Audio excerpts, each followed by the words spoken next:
What's good? What's good?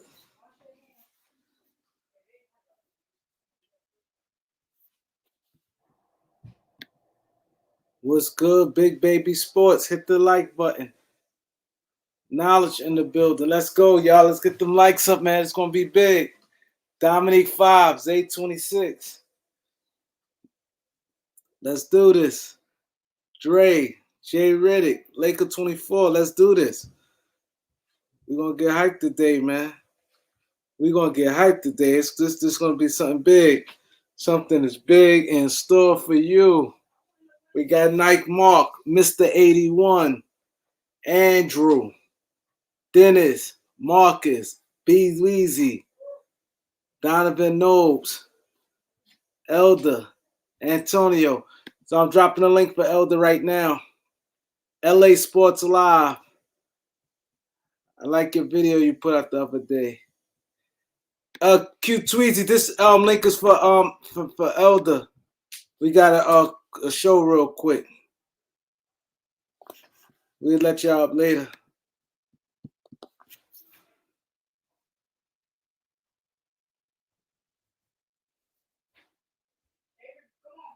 Ty Khan.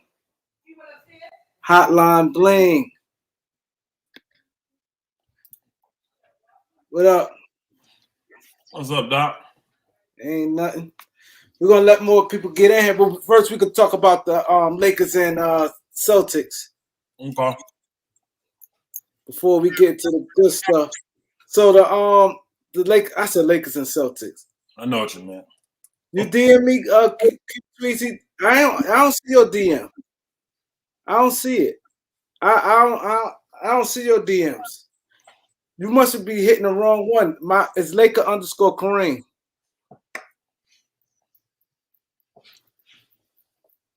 It's Laker _ Kareem. Empire Jeff was good. Jeannie Bus not paying. These guys, Elder. But yeah, so Miami and Boston. Yeah. What you think on that? My thing is, I think it's going at least 6. I don't think Boston losing in Boston three games. I don't think they're gonna lose 3 games. Well, they've lost 3 out of the last 4 in Boston. They've lost their last 3 in Boston. Game 5 to Philly, and then these first 2 to start this series. So they've lost their last 3 in Boston. So they can lose in Boston. They ain't been. Matter of fact, I think they like 3 or 2 out of the last 5 games they won in Boston. That's it. Or 2 out of the last 7. It's something crazy. They're not good at home. In the playoffs. This is the playoffs. They're not good at home. So I'm not putting it past them to beat them in Boston 3 times. I'm not. So I just think what's name have been playing better. And to me, they just got hot. Boston finally got hot, and what's name them was off a little bit. But they're gonna really make a push. They gotta get Jaylen Brown going. He's been looking horrible. I think he due for a good game. Yeah, I think he physically hurt too, though. I think he's physically hurt. Yeah, I think he did something to his fingers and some other stuff. So if you physically hurt, you may not come out of that rut. You know what I mean? You physically hurt, you may not come out. So we'll see, man. What's going on, y'all? Hey, I know. Hey, y'all, it's been a minute. Let's get it. Y'all see it scrolling up top. KAREEMLOUALLEN. Hit that Cash App. Hit the super chat. Let's get it, man. Everybody hit the button. Y'all know how we do. We back at it. The season over. Now the real season starts. Now we got to put the team together, and we got to see how everybody's going to maneuver and move. So let's get off to a good start. All right. Everybody hit Kareem up. Show him how much you appreciate him putting in that work for y'all. I'm going to tell you right now, y'all finna get a lot of information over the summer in the next few months. Y'all finna get a whole bunch of information. Man, I'm telling you, it's going to be moves after moves after moves. The NBA is already bracing. They know it's going to be a lot of moves, man. I was talking to Kareem. I said, man, can you imagine how many players and agents behind the scenes are trying to make moves happen? And let's keep it real. All these teams are going to be disappointed except one. All these teams are going to be that. So and before we get to the good stuff, we got to get 100 likes before Elder dropped his bomb, man. Before we drop the bomb, you haven't met 100 likes. How many people we got in the room? We got 76 people. Oh, okay. All right. Once they hit the likes up, if they get the likes up, it jumps. You know how that. Oh yeah, I know how we do.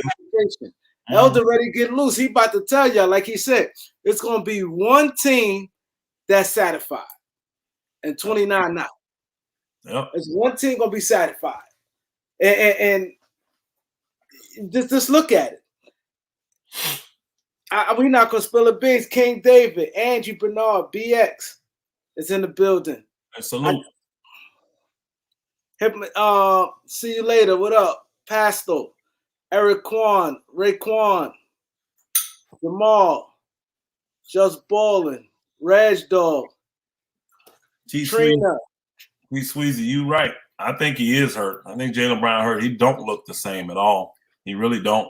So defensively, he just don't look the same. Something going on.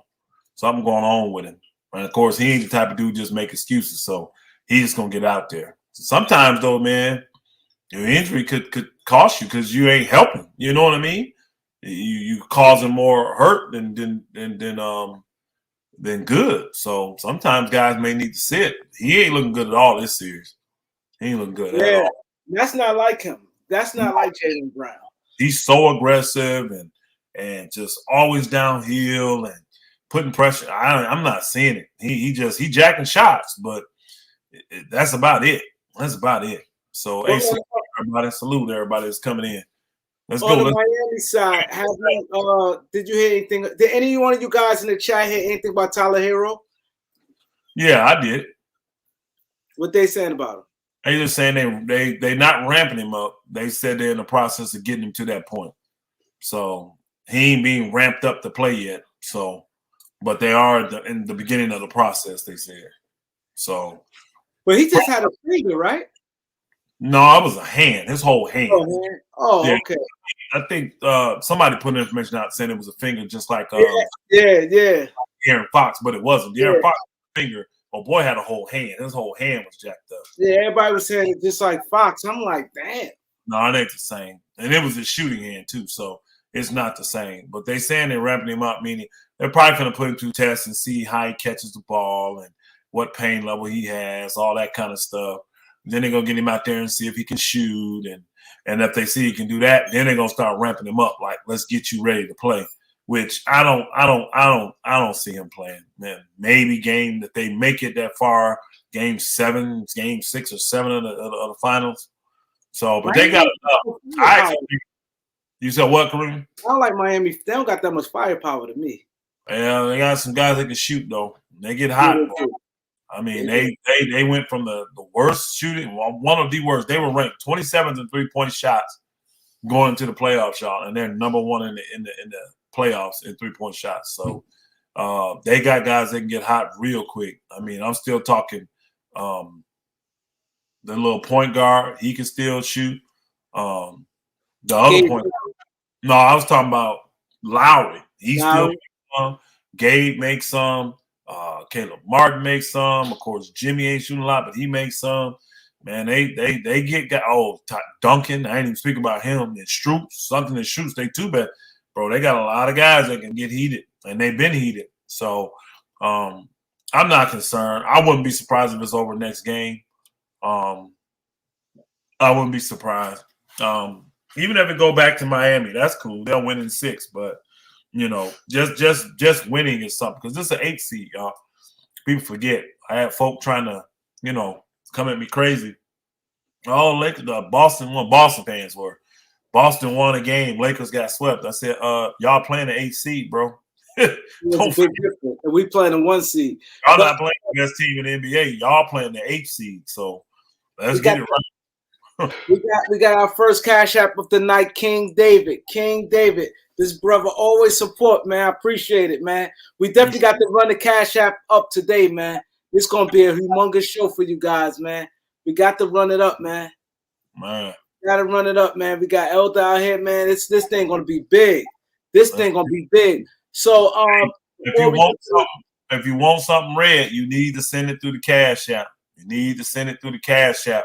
Put something in that comment section. You got a question, something like that, do it through the Cash App. KAREEMLOUALLEN. That's how you get your question read, all right? Do it through the Cash App. Go ahead, Kareem. I want to know how you feel about Denver Nuggets, because I saw you on a show and you gave them praise. Yeah. So what you want about Denver Nuggets? They're the best team in the league right now from what I'm seeing, bro. I mean, Denver, the first 2 games in that series against the Lakers, I wasn't sold that Denver was a better team. They didn't show me that. What I saw was the Lakers not execute late, but really give them the game. That's what I saw, right? And but game 3, Denver took the game.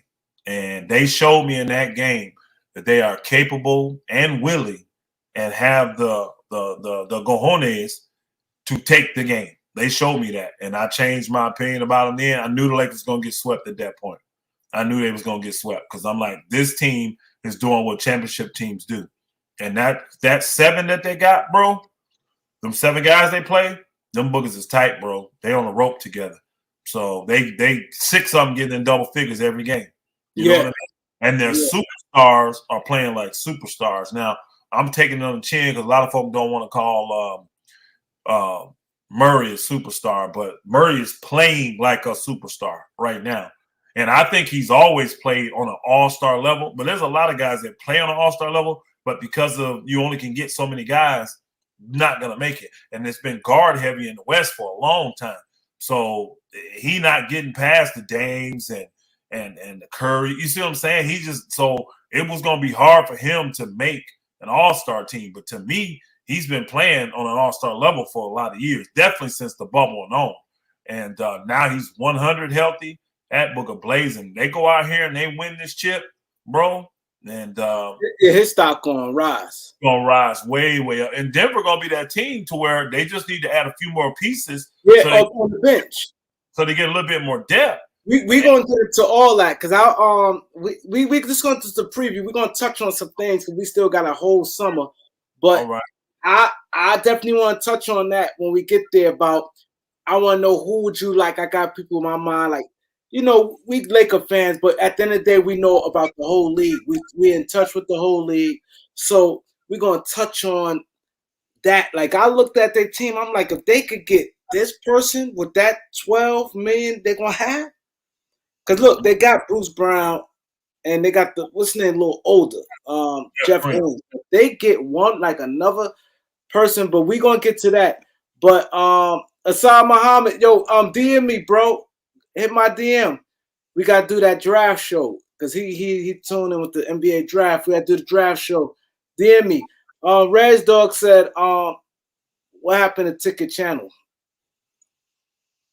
To my knowledge, ain't nothing happened. What do you mean? What happened with Ticket Channel? That's what I said. I ain't heard nothing about it. I ain't heard nothing about it. I mean, it hit 100,000. Yeah. Is it not up or something? He told me this morning. My bad. Hey, they know where he at, where he lived. They just had a hurricane or something come through there. I forgot. Yeah. He said that this morning on he came on for a hot minute on the Players' Choice, and yeah, they reception bad and everything. You know, they ain't got no power, stuff like that. So they got hit by a bad storm or hurricane or something in where he at. Yeah, you know, he in the DR. So, yeah, that got hit bad, apparently, today. So, that may be what's going on. YouTube deleted his channel? What? Nah, come on. I don't think that. They ain't delete the man's channel. Come on. That ain't what happened. Wow. But you don't see nothing? Hold on. Yeah, he normally high up on my list. Yeah. He ain't there. I see pro basketball. Wow. I don't see Ticket. Wow. That's crazy that the man get to 100,000. They do something. 100,000. YouTube, I'm telling you, it's something tricky with them. So when I reach, they've been killing me ever since we had that show and we made 6,000 in August 1st. Things ain't been right since. Things ain't been right since. Since August 1st, things hasn't been right with me. They've been playing with me. I don't know what happened. It's like we made 6,000 August 1st of 2022. And ain't been the same since. It hasn't been the same. But Elder, I'm gonna ask you this question here. Would you Rob Pelinka, put your GM hat, would you trade the 17th pick to move back for Brooklyn Nets 21st and 22nd pick? No, I would not. I would not. I'm already, because I'm in win now mode. So nobody in this draft, I believe, is going to be able to help me win now at that position. So I'm looking to package that with players and maybe even the 2029 pick and get in. Because, you know, the Lakers just, unfortunately for us, the Lakers are always star diving. They always looking for stars, bro, all the time. Hold up 1 second. I know I ain't seen. Angie said we got 67 likes. Come on, y'all. I don't come on often. Y'all got to energize me back, man. I don't come on through the lives no more. Come on, 67 likes. Come on, we got 152 people in here, 57 likes, 67 likes. Come on, man. Come on, man. Man, Elder, we forced ourselves to come out here today, man. Come on, don't do that, man. 67 likes. How many people we got in the chat room? 55. Oh, no, we don't do half like that, y'all. Let's go. That's Come not on. half. Come on. Hit the like button. 67 likes. Like, come on, y'all. Don't do that. Let's get to 100. LDC is about to cook. He gave y'all a little sauce. Yeah. Come on, man. Y'all, what's the likes at now, man? Come on, man. That's why, man. Y'all, it's a very important y'all support, man. Very important, man. Because it motivates me and people to come work, man. This is a job. I never knew this till Elder told me. Elder said, Kareem, what you doing is a job, man. Absolutely. And it is. It's just work, man. It's work. Let's get the likes up. Let's get the subscribers. If you're new, subscribe to the channel. What else? Let me say something real quick. Go ahead. Y'all, see, I know a lot of y'all say that we shouldn't give energy to the trolls and the people of this type of thing. That's what, you know, I'm talking about, man, Ticket right now. That's what he's dealing with, y'all, on his channel. What he's had is these damn trolls. And what they've done, they hate the brother so much. They start, some of y'all remember this, he had to actually pin a link in the top of his chat for his real Cash App because people were out there making fake Cash App, duplicating and stealing money from folk and doing, bro, they've been on a mission to try to take Ticket down just because they don't like his content. And this is why I don't give energy to trolls, bro. I don't. This is why I don't give energy to trolls, because to me, it's something psychologically wrong with people that feel like in their mind that it's okay just to go around all day, every day trolling. I'm telling you, it's something missing psychologically with these folk. These are grown people that don't have nothing else better to do in their life but to make a billion fake accounts and then do their best to try to get you shut down just because they don't like what you say about basketball. They don't like your personality. They don't like the way you talk. Think about that, though. Think about that. You got people out here doing things to harm you, harm your family, harm your livelihood, but this is what you do? Man, put in all that damn work, bro, and they trying to get him shut down. And see, to me, this is why I say don't give trolls energy. When I can tell there's a troll on my channel or any channel that I'm a mod on, I block your ass. I make you work. And you know what? If you're going to be that kind of troll, I'll see, because you'll have to go and I will block every one of you. And most trolls realize once you committed to block them, they go somewhere else. They go somewhere else. I just think it's pathetic, man. Boogers has got this envy. They got this jealousy and this hatred in their heart all over basketball opinions, all over sports opinions, y'all. And the man that built this thing up all the time. And I mean, Ticket is literally ESPN on YouTube. The man never sat down. It's running 24/7. So regardless if you like him or not, yes, the man putting in work. And you mad, you jealous that you don't have the intelligence, you don't have the smarts, you don't have, man, this stamina. It's the stamina. really Yo, bad. I ain't gonna lie. I don't go. I barely go. I may go live now, like maybe once a week, and that's like when I finish, I'll be like this.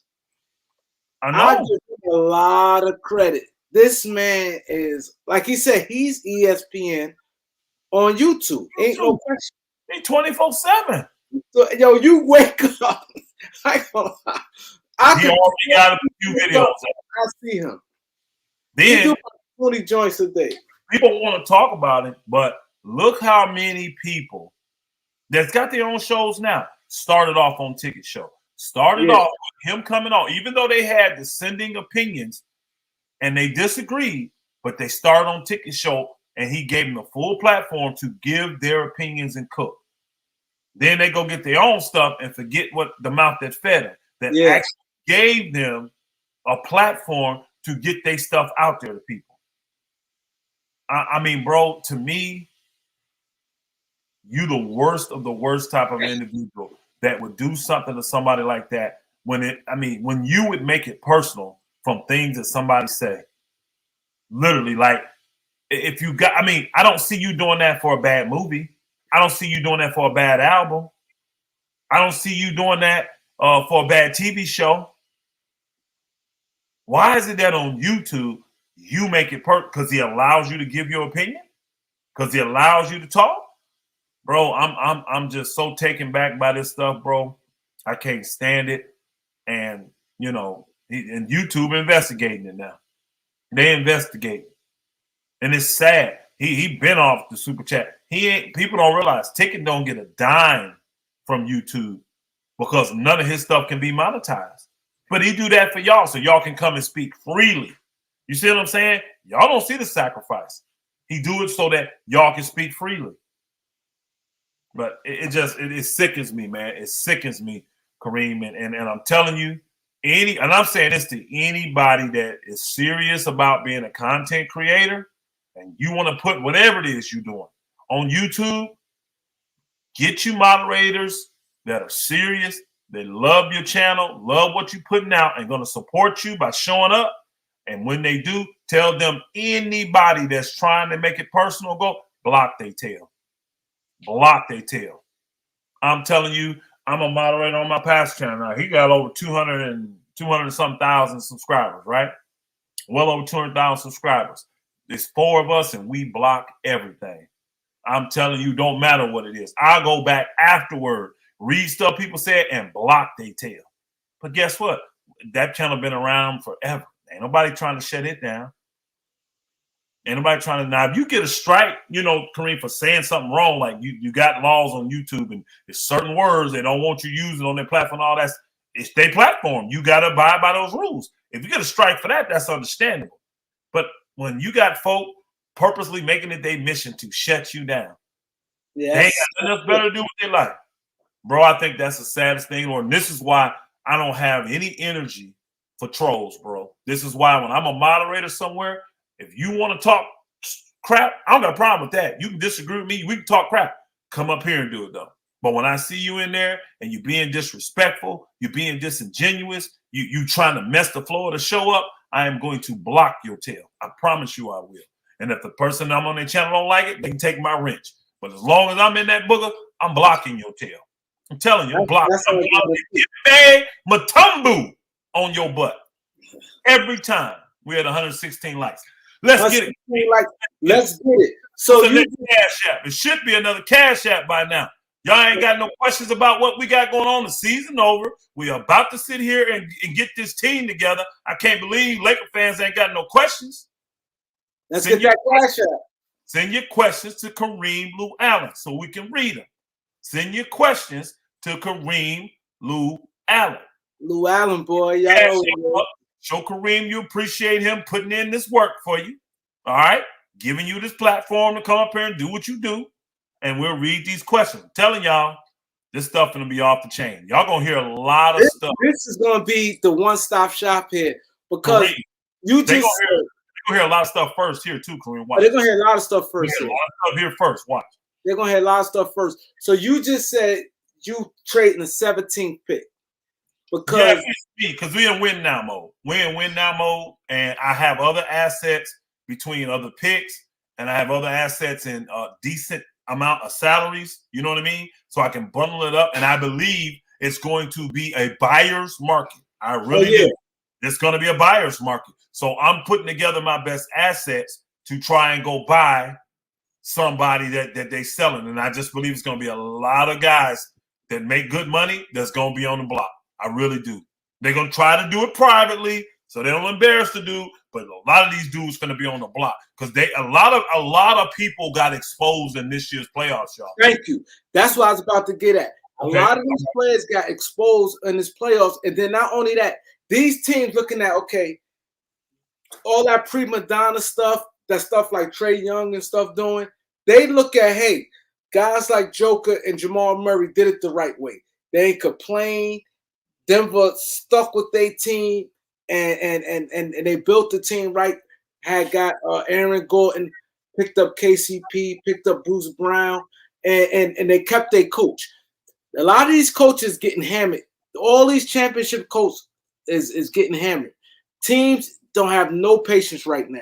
So like Elder said, it's going to be a lot of movement. Let's just say if Denver win a championship, Miami know they're not good enough. They're going to have to make a lot of moves. Yep. Boston going to make moves. Lakers, and then so on to everybody else. It's going to be Golden State already. They in a sale. They sell. Yeah, so it's real quick. Some people are saying that certain states won't allow them to leave comments when they do Cash App. Let me tell you how you handle that. You send the Cash App, right? And then when we see your name in the Cash App, put your comment in the question in the comment section, and then we'll read it from there.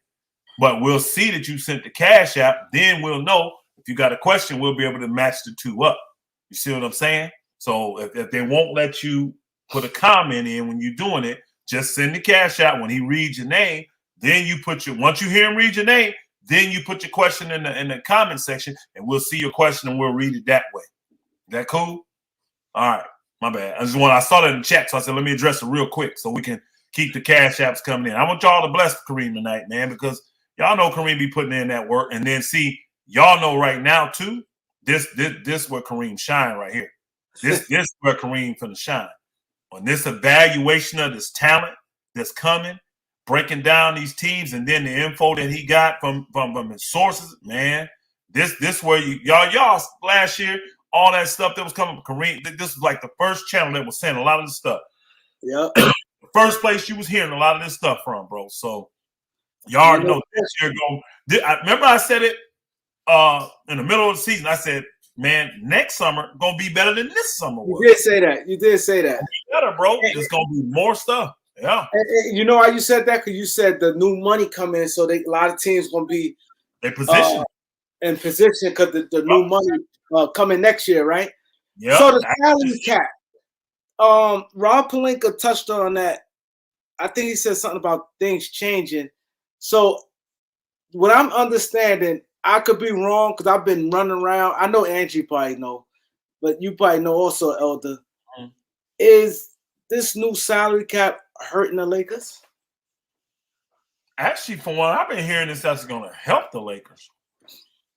All right, Brian Green, man, we appreciate you in the super chat, my brother. We appreciate you in the super chat.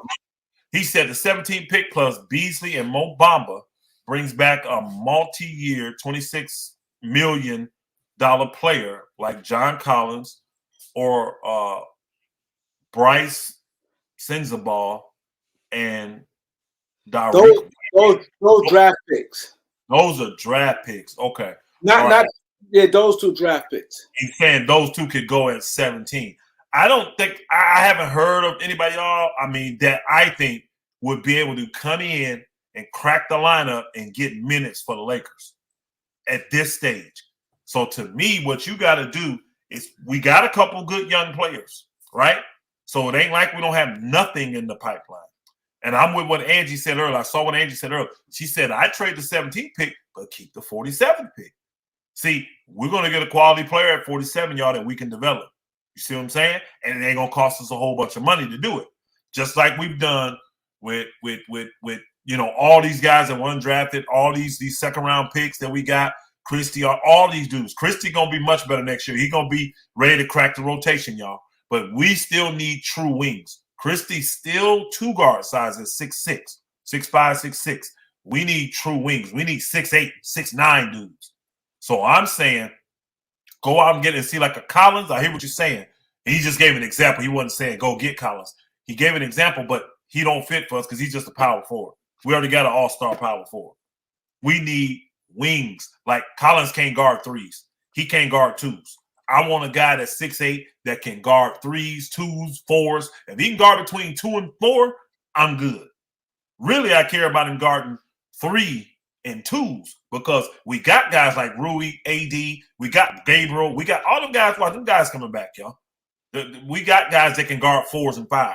We need to resign. I don't know if I'm going too far, Kareem. We need to resign Tristan Thompson. He need to be on the team, in my opinion. Yeah. I want the. I was going to touch on that. I want to get on the Cash App. All right, get the Cash App. We're gonna keep this coming. We got Assad Muhammad. He said, should the Lakers go after a big to help AD? Yes, I agree. They should. I think they should, and not 1 but 2. That's now to me. If you get 1 big and keep Tristan, that's enough. Tristan showed you he can hold his own in there. And he's always been that type of player, y'all. Now, he ain't no slouch. I'm telling you, Tristan is not no slouch. People think he old. He only 30 years old, y'all. Yeah, only 30. Yeah, he'll be 31 next year. So, and he took a whole year off. So that's like he's 28 now. So go ahead. No, I want to ask you.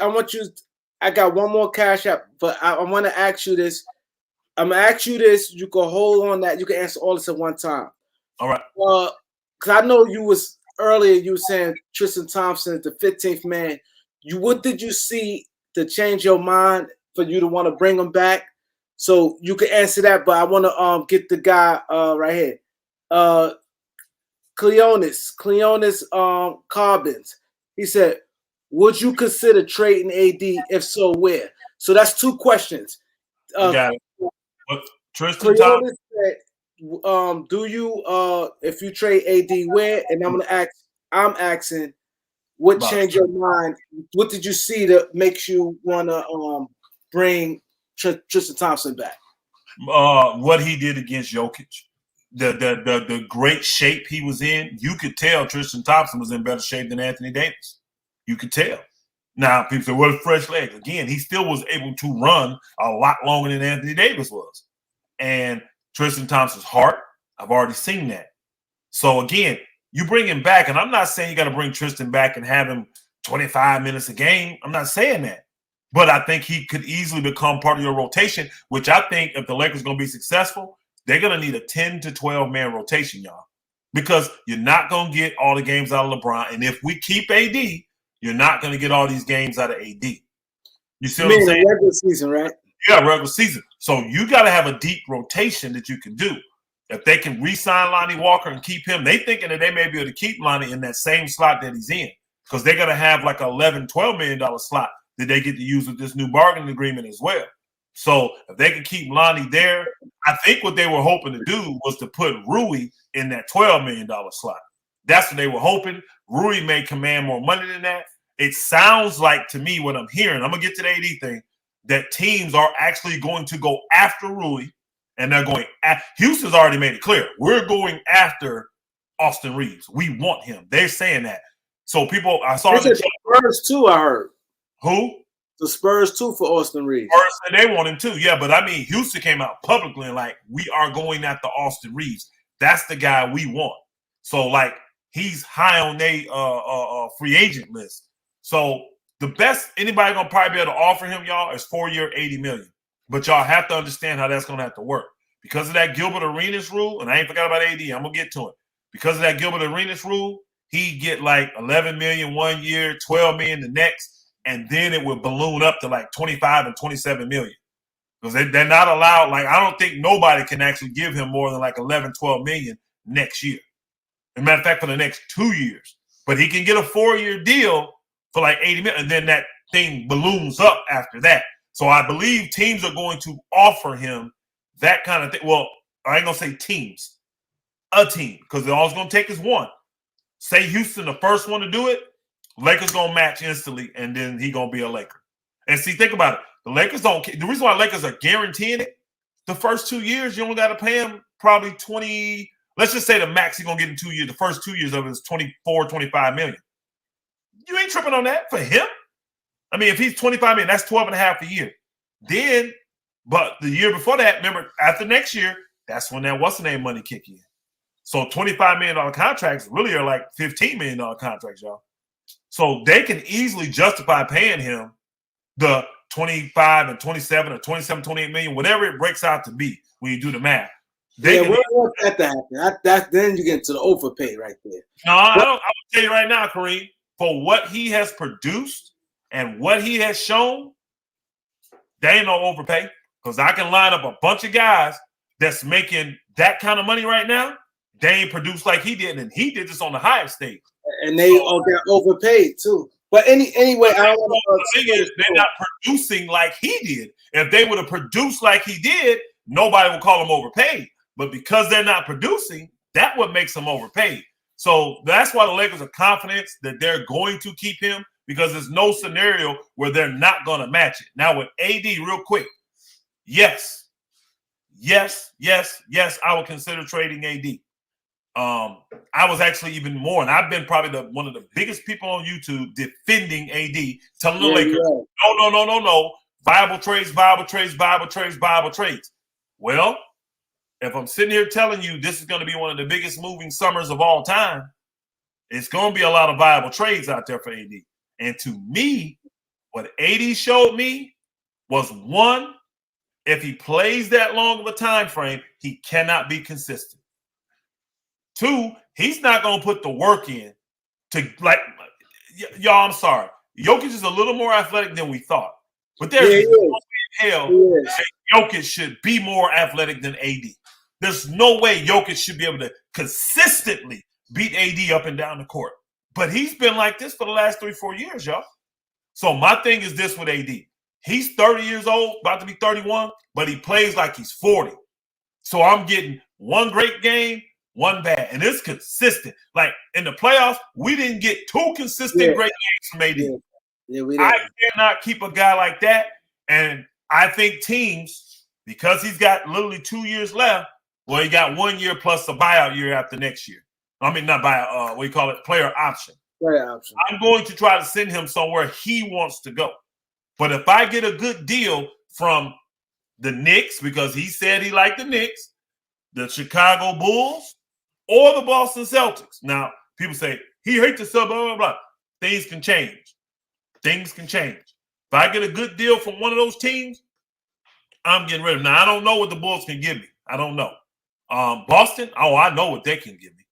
And the Knicks, I don't know what the Knicks can give me. I don't know if they got enough or anything that they'd be willing to part with that I want. But the Celtics definitely do. So people's right now, I like it like this.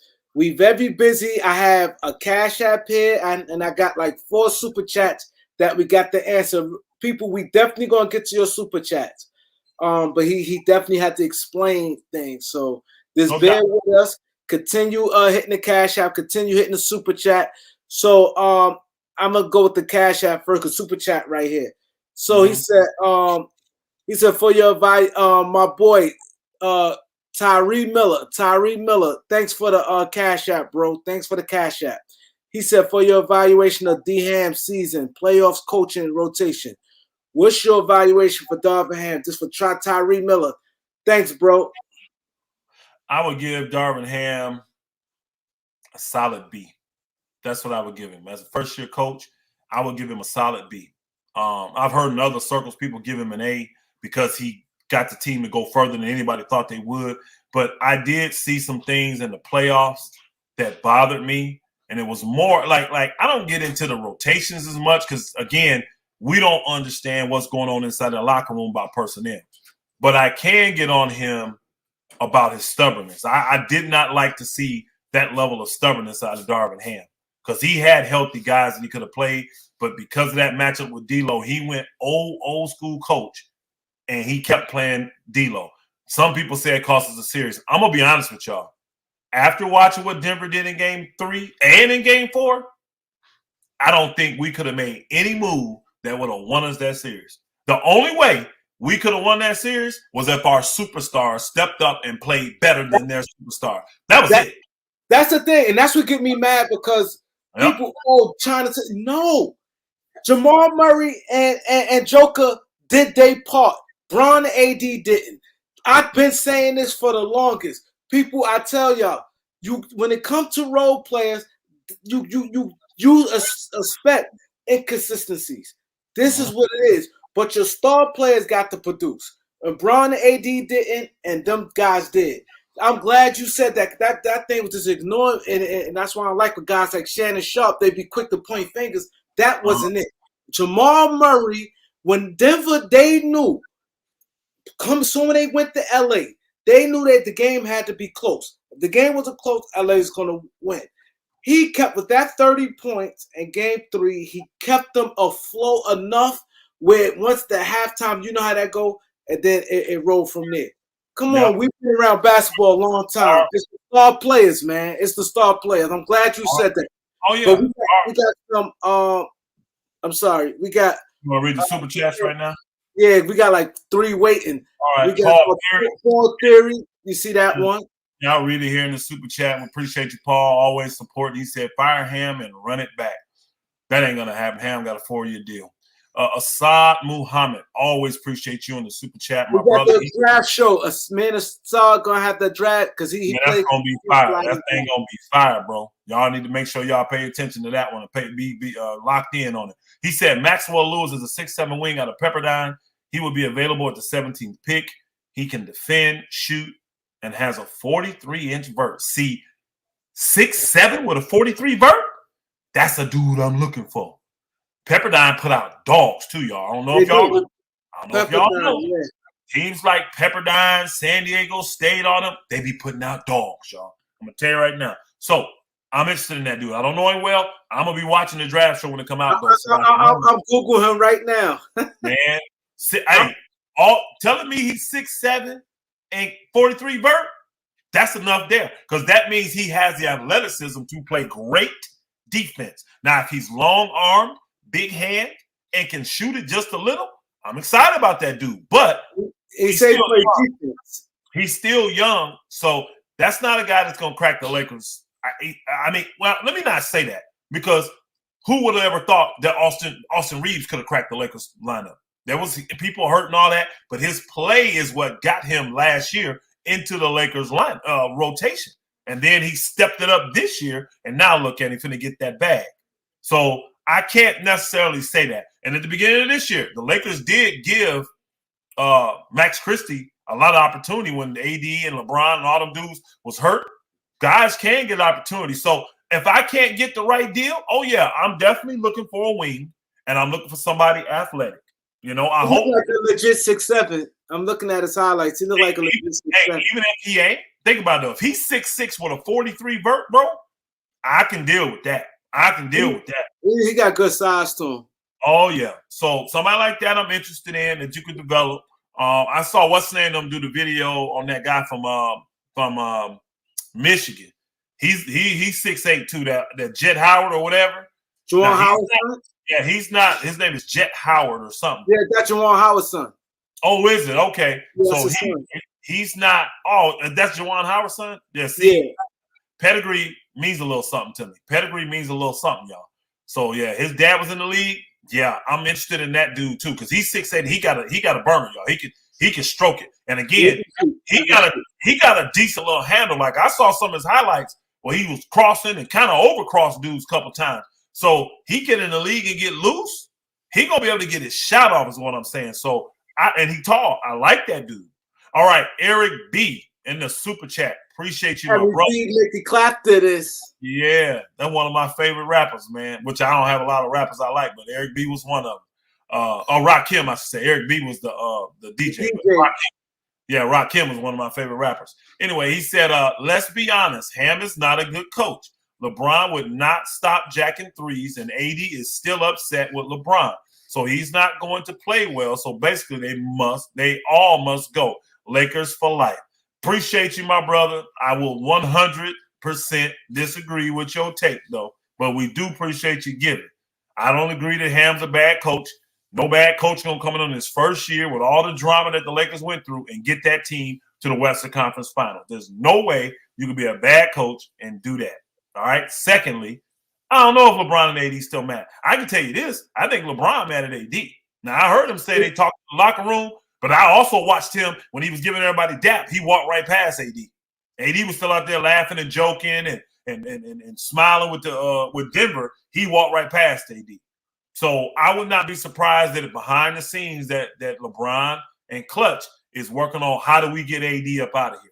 And what can we – and I'm going to tell you right now, I'm telling you, Trey Young is working his tail off trying to get to L.A. Kyrie Irving is working his tail off trying to get to L.A.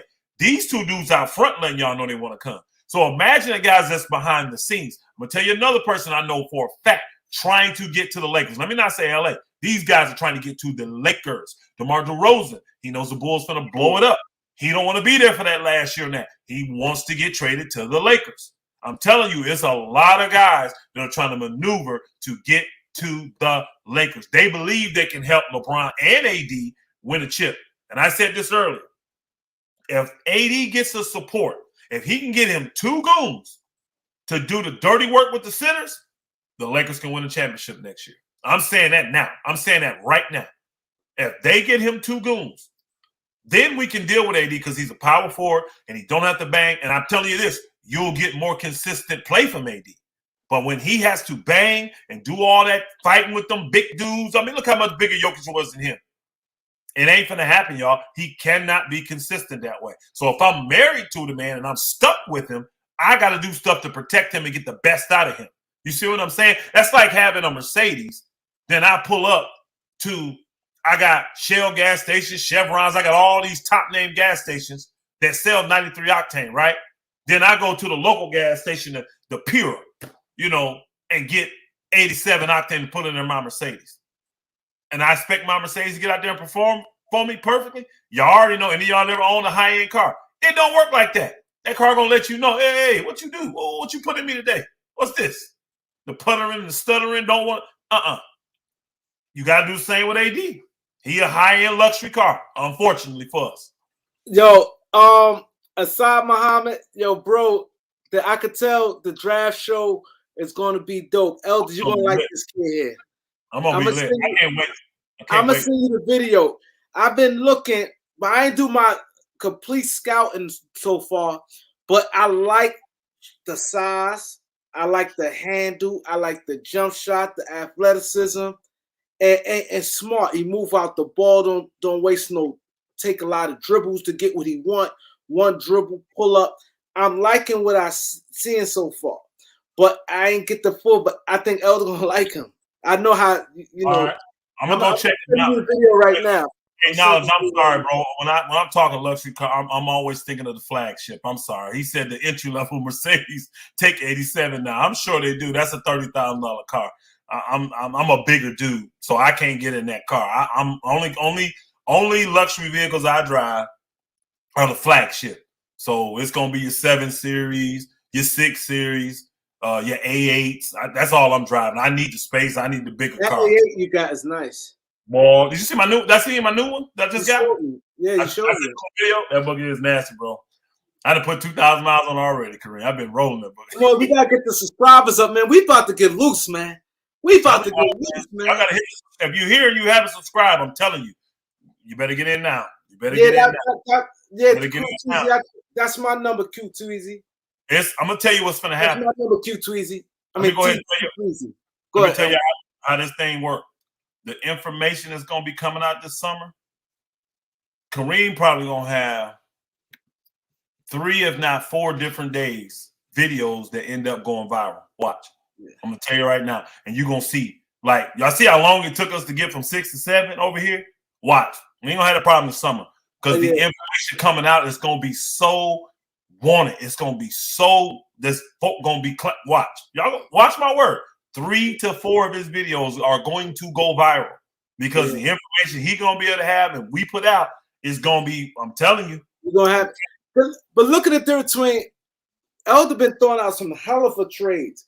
Look at the stupidest trade. I told Elder, I said, see, this is why I'm glad that YouTube and where we at right now. Nick Wright said LeBron James for Jordan Poole, Kuminga, and Moody. Like, I'm not. Like what? Like he just want LeBron to win that bad. Like the Lakers to do something like that. Like stop. And I'm gonna tell you this: I don't think that the Lakers would. I don't think that the Golden State would still win if they added LeBron and got rid of those 3 dudes. I don't think Golden State would be the favorite to win. I don't. So that's it. I wouldn't even get that book. You notice I ain't said his name. I ain't even gonna say his name because he's ignorant, bro. That's a on tape. That's a payroll dude. He's paid to put out retarded stuff. We keep it a buck over here. Yeah, man, we keep it a buck.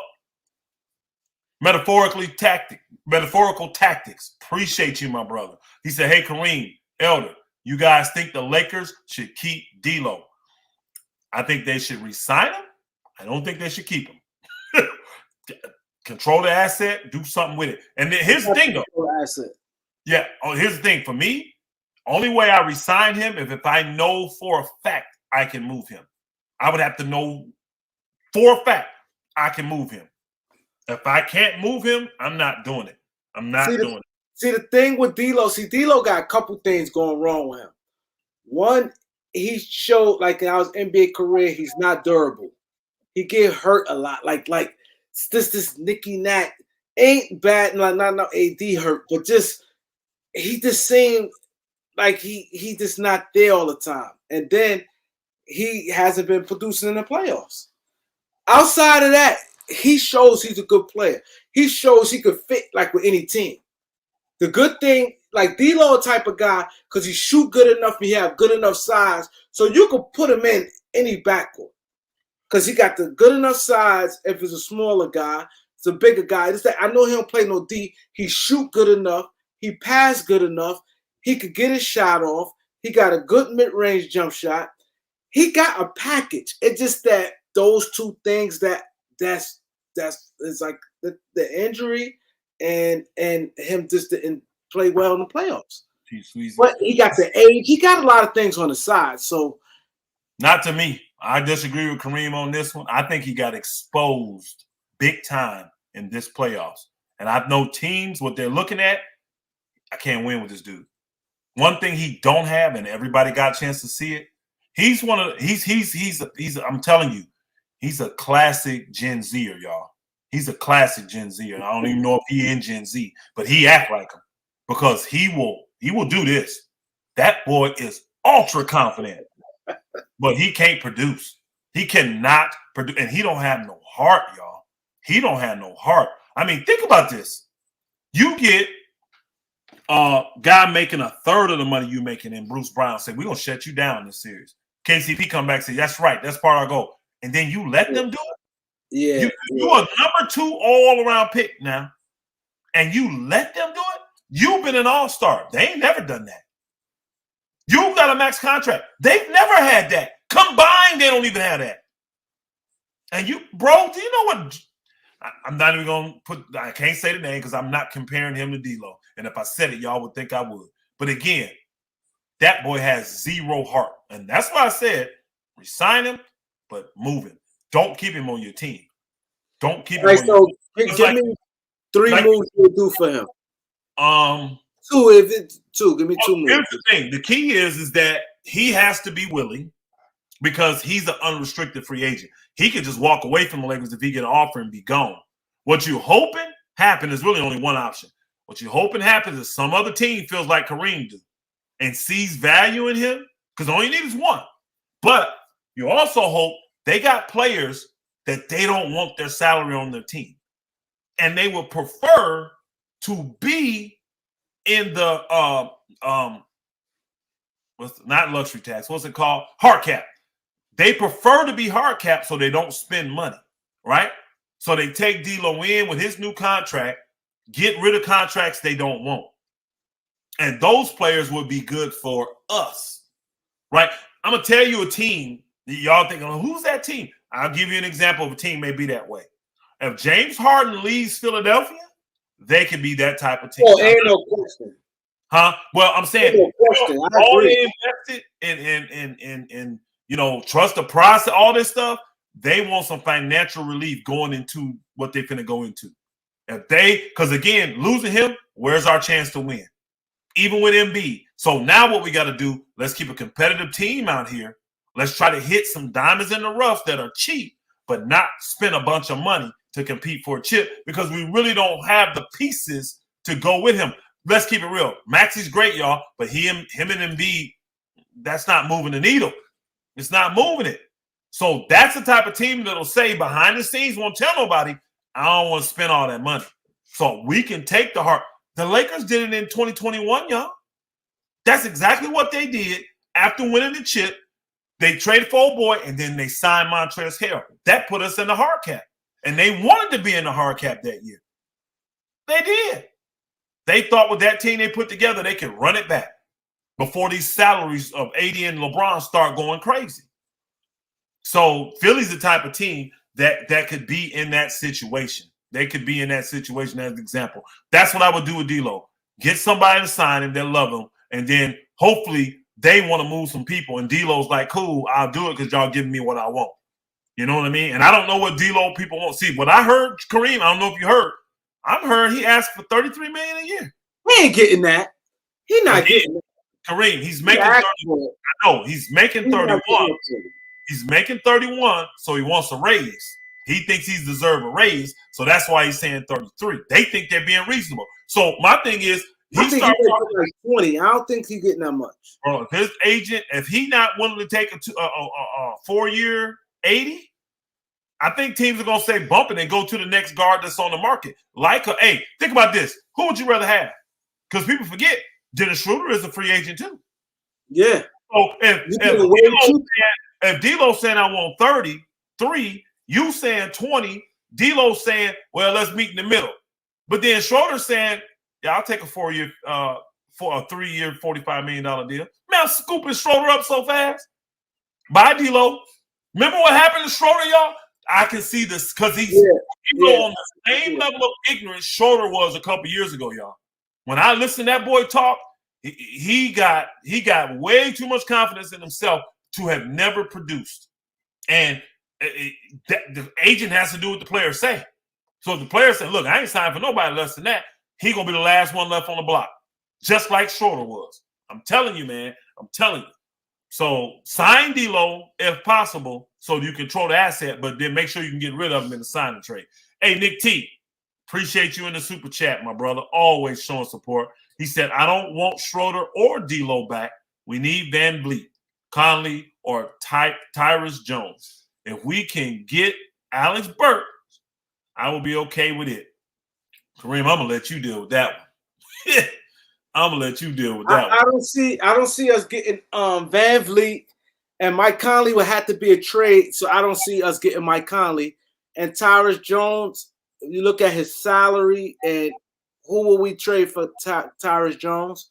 So I don't really see that happening. Alex Burke is probably the most likely out all of them. I don't like Alex Burks. I'm good. I'm good.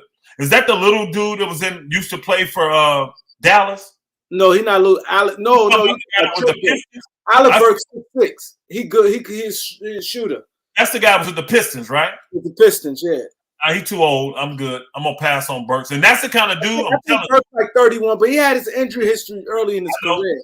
That's the dude. That's the kind of dude when he comes to the Lakers, his 3-point shot is gone. He cannot hit, and he has nothing else to offer if he ain't hitting 3-point shots. Yeah. I do not want Alex Burke on the Lakers. I'm sorry. Want a guy who can dribble. My attorney is in the building. Marty, that's my attorney, y'all. Appreciate you, my brother Marty. We appreciate you. He said, congratulations, Kareem report on a successful season of covering the Lakers season. Man, thank you, my brother. Appreciate it. That's my attorney, y'all. Appreciate it. Sure do. Yeah, but so what else we working with, Elder? So you said Tristan Thompson, right? So you said a center in front of him. Do you think I don't know. I still think we in the hunt for Nas Reed. I don't.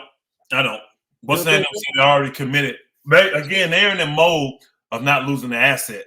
And I think when they said that commitment, I think they committed to move one of those big dudes.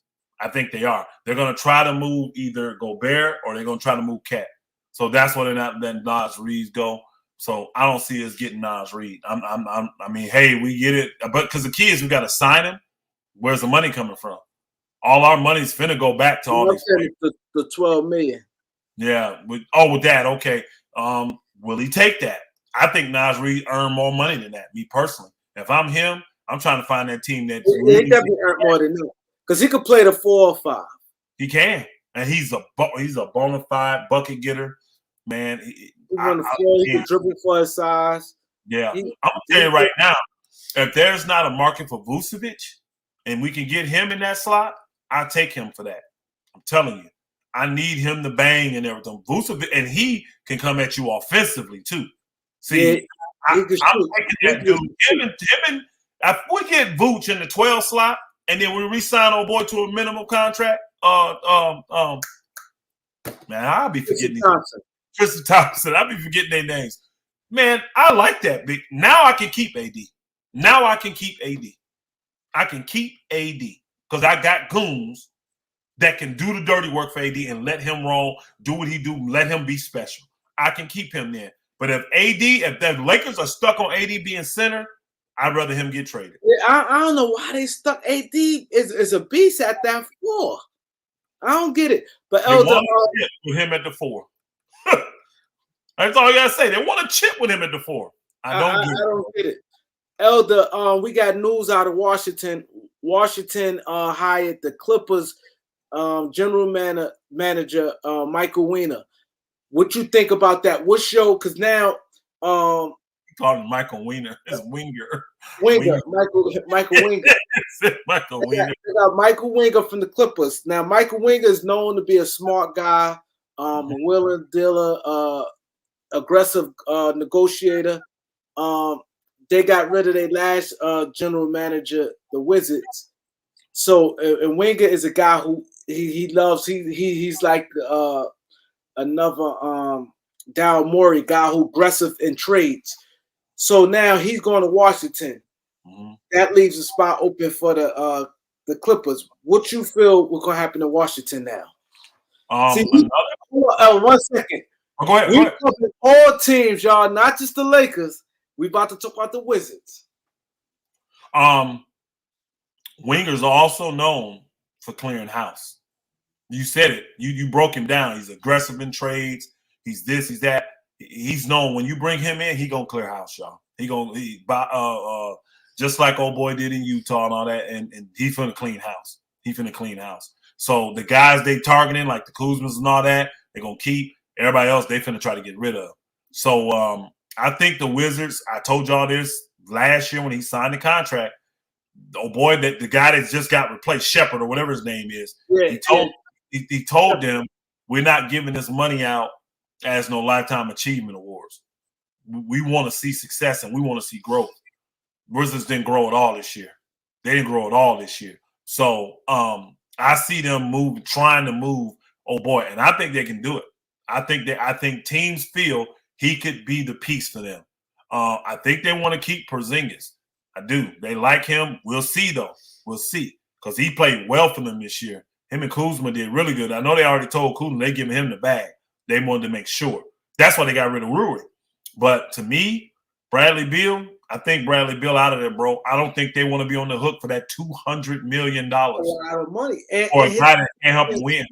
Yeah. Yeah. So I think they're going to do that. And then I think with the Clippers, I think what they're hold up. Before you get to that, what's your LA trade for Bradley Beal?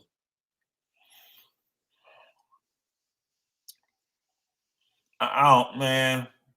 Y'all see how Kareem just killed the move for me, y'all? He hurt me right there. I don't want to even say what they're gonna do. Because I don't want the Lakers to do this deal. But I'm telling you what they probably would do. Man. Well, this is what I hope. we can get. I hope this.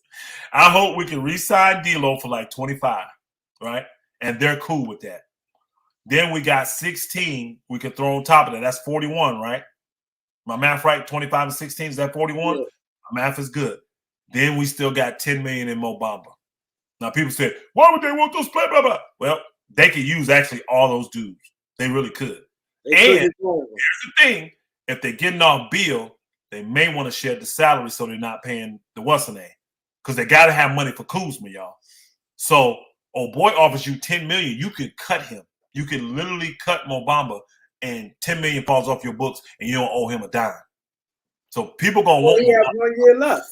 No, Mo Bamba is not guaranteed, though. No, but I'm saying, he could just, like, my thing is. Play him for $10 million if you want. But remember, they're paying Gafford. His new contract kicks in now. So I don't think they're going to want 2 centers of that money. So you can repackage him and move him somewhere else or cut him and just let him walk and save 10 mil. Then you got a shooter in Beasley who he may come there and play well like he did other places. If not, he's trade bait. If not, you keep him all year. That's 16.7 almost falls off your books. Then you got a player like D'Lo who's locked in a contract. So if he ain't working, now you got option to move him. But moving $25 million a year, especially with the new money coming in the following year, is much easier than moving Bradley Beal's 50. And the Lakers would have to give up the picks they could give up. So I think they would get – I think right now the Lakers, they can only do this year's pick, the 17th pick, and that 2029 or 2030. They can't do both 2029 and one or the other. You see what I'm saying? Because you can't go back-to-back years. Can somebody find out when, Angie, if you in here, can somebody find out what's the deadline for the New Orleans Pelicans to tell the Lakers what year pick they're going to take? The 2024 or the 2025 pick? I need to know that because that's critical. Because let's just say the Pelicans say, we want the 2025 pick, right? So then if they make that established, now the 2026, the 2028, the 2030, all those become available then. See, people think those picks are gone. The only one of those picks that we got gone is 2027. That's it. But the other ones can't be traded because of this darn one pick that the Pelicans got. They're controlling like 4 years of our picks. When I say controlling, y'all, I'm saying we can't do nothing with them. We can't move them. But once they decide where they're going, then we can. Then we can. Because even if they decide they want to do 2024, we can still move this year's pick. We can just draft the dude for them and then trade him over there after he's drafted. Draft day trade. You know how you do that. We can still do it. But if they take 2024, 25, 27, or 27 is gone, 25 or 26 or 28 or 29 or 30, all of them we can start moving then. So that would allow us to put more than one pick in. To me, I'm not giving up what I gave up and more than 2 picks for Bradley Beal. And think about this. And I'm going to cut you off. Think about this. It would work for them now they get in depth. See, the thing is, D'Lo going to produce. Like, I mean, the regular season. He's going to put up some good numbers. Beasley going to produce. It seems like when guys come to LA, they can't shoot. Beasley, that's just going to history of Beasley. He been good. So I'm expecting he'll be good again. And Mo Bamba been solid. He just ain't been solid with the Lakers. So now they're getting 3+ and the 17th pick this year. The 17th pick. So that would be kind of like I don't think anybody likes Mo Bamba. I ain't heard no teams. And you said he been solid where? He ain't played. He was hurt. Then he was a third man. He didn't get off the bench. The Lakers, he ain't been solid. I can't agree with that, Kareem. He ain't been solid. He been horrible. He was solid last year. He had good last year. He was good. Man, he had a good year last year. He had like 12 points. He's good last year. My thing is this. That $10 million, that's a lot of money, y'all. That's a lot of money. So you can keep him and have a big if you don't have no money else invested. But I'm probably getting that book and cutting him. Let him do what he want to do. Because he ain't got no motor. He don't care, bro. That dude is lazy, bro. I didn't get nothing positive from inside that coming about that dude. Nothing, bro. Nothing. So he's one of them cats that's just content. And, I mean, the thing, let's keep it. Even with his skill set, he ain't the kind of guy gonna beat you. You know what I mean? Like, say I cut him. I'm not worried about being in the playoffs and then me losing the game to Mo Bamba. I'm not. He don't even have that kind of skill set. The most he gonna make is 3 or 4 threes in a game. He ain't gonna play no D. He gonna be a foul machine. I'm not concerned about that dude, man. I mean, hey, you need a center and he'll be a good backup, but that's a lot to me for a backup. I don't want $10 million in my backup. Yeah, I don't want it. But I know a lot of teams is gonna want that financial flexibility with his contract. Because if you cut him by June, he should be a draft day trade. If you cut him by June 30th, you owe him nothing. And you can literally do a trade on draft day, absorb his $10 million, right? Which he's already been paid for the year, so you're not going to pay him anything. Cut him by June 30th, and that $10 million falls off your books. And you got a roster spot available. Because it's not guaranteed. So that's what I'll be looking to do with his butt.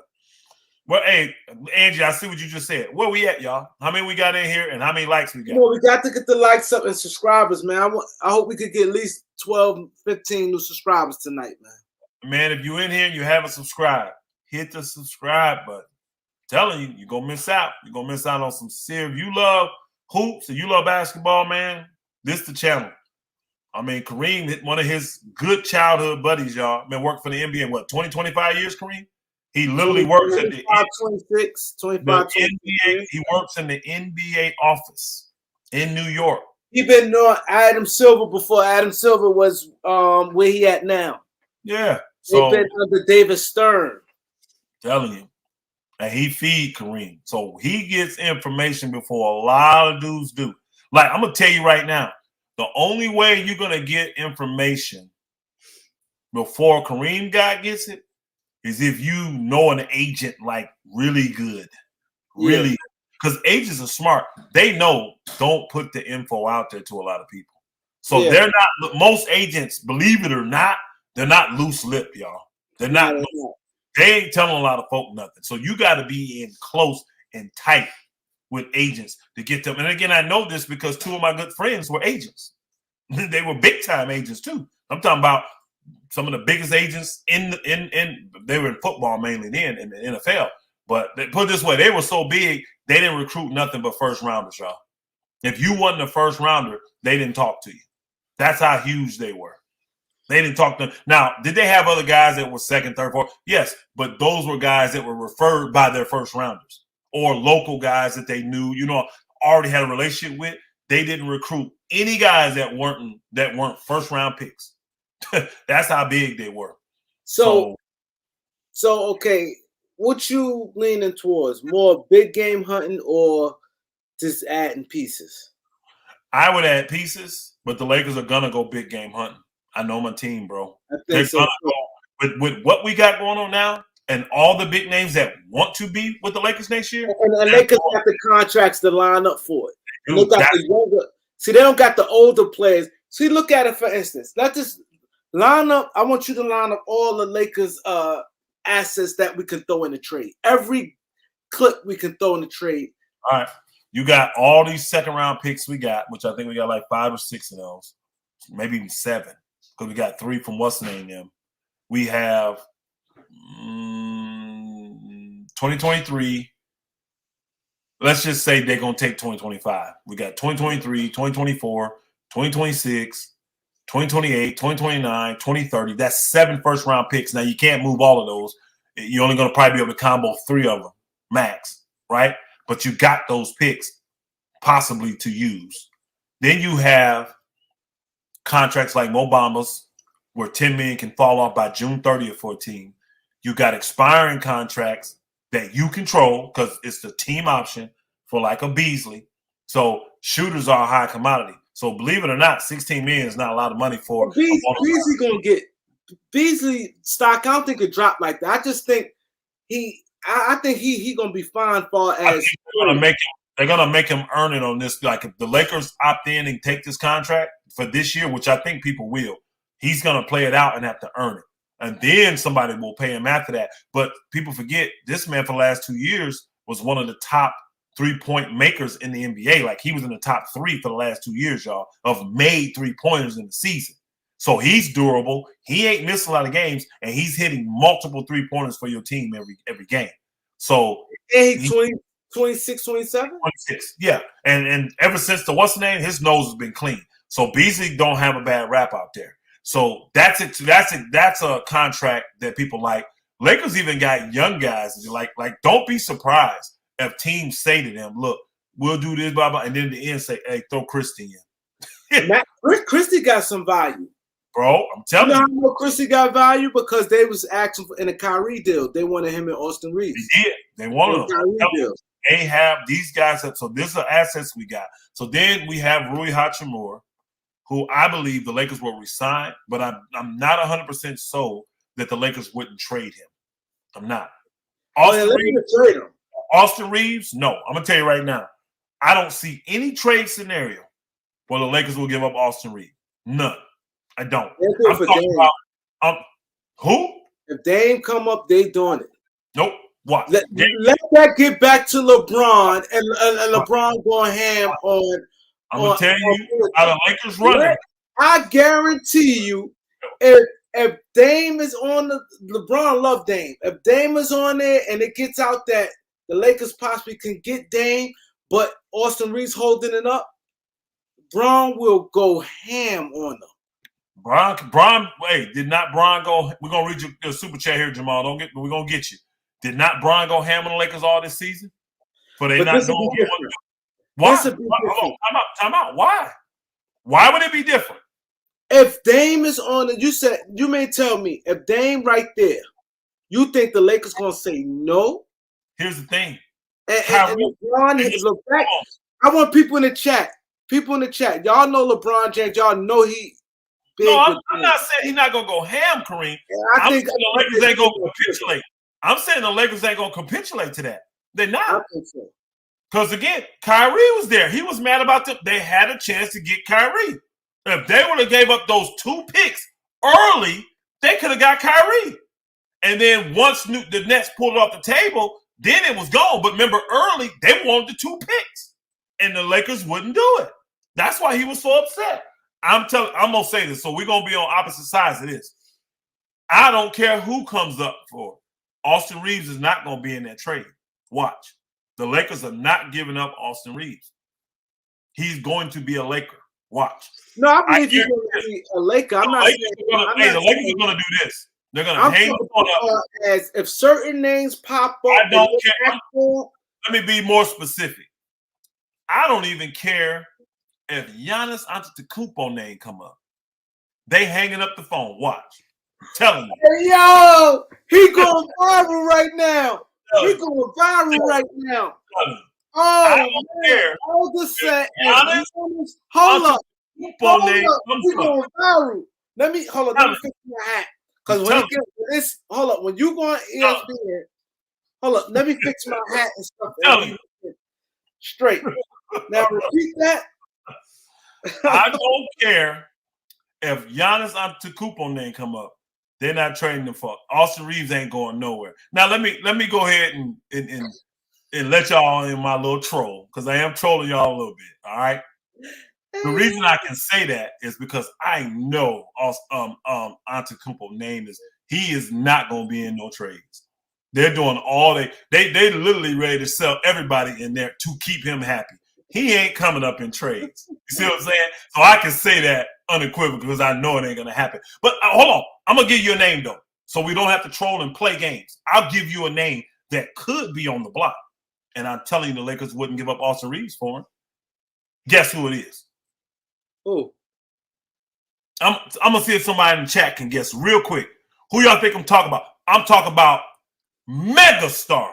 He's a megastar. That's the first clue. Man, mega. Ben Simmons, come on, bro. He's back, bro. I said megastar. Megastar. Trey Young? Nope, not Dame, not Trey. Jaylen Brown ain't mega either. He's a star, but he ain't mega. I'm talking, okay, see, I'll give y'all the second one. All y'all gonna get it. He's at the top of the food chain now. Mine ain't top food chain. Baby, be quiet. What are you talking about? Be quiet, woman. Be quiet. My wife back here guessing. He said, Luka. He's at the top of the food chain right now. because he could become available, believe it or not. Man, where y'all at, chat? I'm looking at y'all. Y'all got no. Luka's not at the top of the food chain. He's good, but this dude said Jeremy Grant. Are you serious? He said bro? megastar. I said mega star that's at the top of the food chain right now. Luka's not at the top of the food chain. He didn't make the playoffs. How you gonna be a top food chain? You didn't even make the playoffs. Tatum. There you go, Brookie Allen. Joel Embiid. He the MVP of the league. He's a mega star. I'm telling you. If Joel Embiid becomes available, Austin Reaves won't be in that trade. So if Philly asks for Austin Reaves, the Lakers saying no. Yep. Because here's the thing. Let's keep it real. If you get Joel Embiid, who you giving up? Let's keep it real. If you give up Joel Embiid, who you giving up? Yo, it doesn't matter. You said if they say we want him, the Lakers saying no. Think about this, Kareem. If we get Joel Embiid, who is the Lakers giving up to get Joel Embiid? It's only one dude on the team that Philly's going to want for Joel Embiid. His name starts with an A and ends with a D. And the Lakers will say, cool, we'll give you that. You ain't getting Reaves too, though. Hell no. First off, I think they make about the same money. So now with Reaves' new contract, you got to give up extra play. I'm telling you right now, the Lakers wouldn't do it. They would not do it. They give you AD probably, but they're not giving you Austin Reaves. And that's somebody, because of what's going on in Philly, with the Harden takeover and Daryl Morey, and if they bring in Dan Toney and all that, that could happen, y'all. And I know he just won MVP. He could say, I ain't finna put up with this crap. Move me. He could. He could try to play the Philly fans because they love Embiid, y'all. The Philly fans love Embiid. Well, they love Embiid. My son said that my son get mad because he like they love him to a fault where he don't get no blame. He don't. He don't. He's like, yo, that's frustrating. He's like, come on, man. He don't even get no blame. But think about this. He is the franchise player. The city loves him. And he's watching an old, broke down, can't get me over the hump James Harden and Daryl Morey come in and take his franchise, bro. They done fired the coach he likes twice. Bro, I'm telling you. This, y'all, man, if you're on this channel and you haven't subscribed, I don't know what else whatever teasers we got to give y'all. This thing's going to be nuclear this summer. I'm telling y'all. This summer gonna be nuclear. Y'all gonna be over those like I can't take no more news. What like y'all gonna be like, what's gonna happen today? Y'all ain't gonna want to sleep like how when the last day. What's the name? July 1st when all the signings come. And then, I wake up. More people get signed in the middle of the night because especially people live on the East Coast. But Elder, you got Jamal right here. Jamal, and speaking of Philly, Jamal, a Philly fan, says, hey, salute my brother. We appreciate you, Jamal, in the super chat. He says, any news out there about Philly? Don't want Harden back, especially at 50 mil. And for head coach, I wouldn't mind Nick Nurse. He said Sam Cassell or Tyronn Lue if he decides to leave the Clippers. The Clippers are doing everything they can to keep Tyronn Lue. You got all kind of teams inquiring about Tyronn Lue. And the Clippers are trying to keep him. They're trying to keep a nucleus together. They know it wasn't Tyronn Lue's fault. They know it wasn't his fault. You can't do nothing about all these weak-minded, no heart having, always getting hurt dudes. You can't. He can't do nothing about that. You see what I'm saying? And Winger gone now, so they finna pay the boat in Clipperland to get Bob Myers. I think they finna write him a blank check, bro. I think they finna write Bob Myers a blank check, say, hey, whatever it takes. Whatever it takes, come on over. So you think Bob Myers come? You think Ty Lue gone? No, Bob Myers ain't. Bro, Ty Lue is highly respected in the coaching world, y'all. They knew that this was a dumpster fire when these guys start getting hurt. So let me ask you this. Okay, now let's go to the Clippers. They keep failing. Why none of their players, why every time you turn around, they keep saying Kawhi and Paul George untouchable? I think they're married to him because they got so much invested, bro. They gave up 6 draft picks. Yeah, but they do you see them be able to retool to get better? Because now a lot of Marcus Morris stock dipped. The only one who got some real value is Norman Powell outside him and they can't get rid of him. You can't. You got to keep him. And the only one that I think that could be on the tradable, if you like, you're gonna have to throw in a Terrence Mann to get a team to bite. If you decide to try to get rid of Paul George, you're not getting rid of Kawhi. Because see, what happens when you do Kawhi wrong? He gets healthy for a season and come back and win a chip and beat your tail. They're not getting rid of Kawhi, y'all. Paul George, I think they could, but they just loyal like that. They know that the key to their success is health, bro. They don't know if they can do it or not. They haven't been healthy. Would you trade Paul George for Tyrese Maxey and Tobias Harris?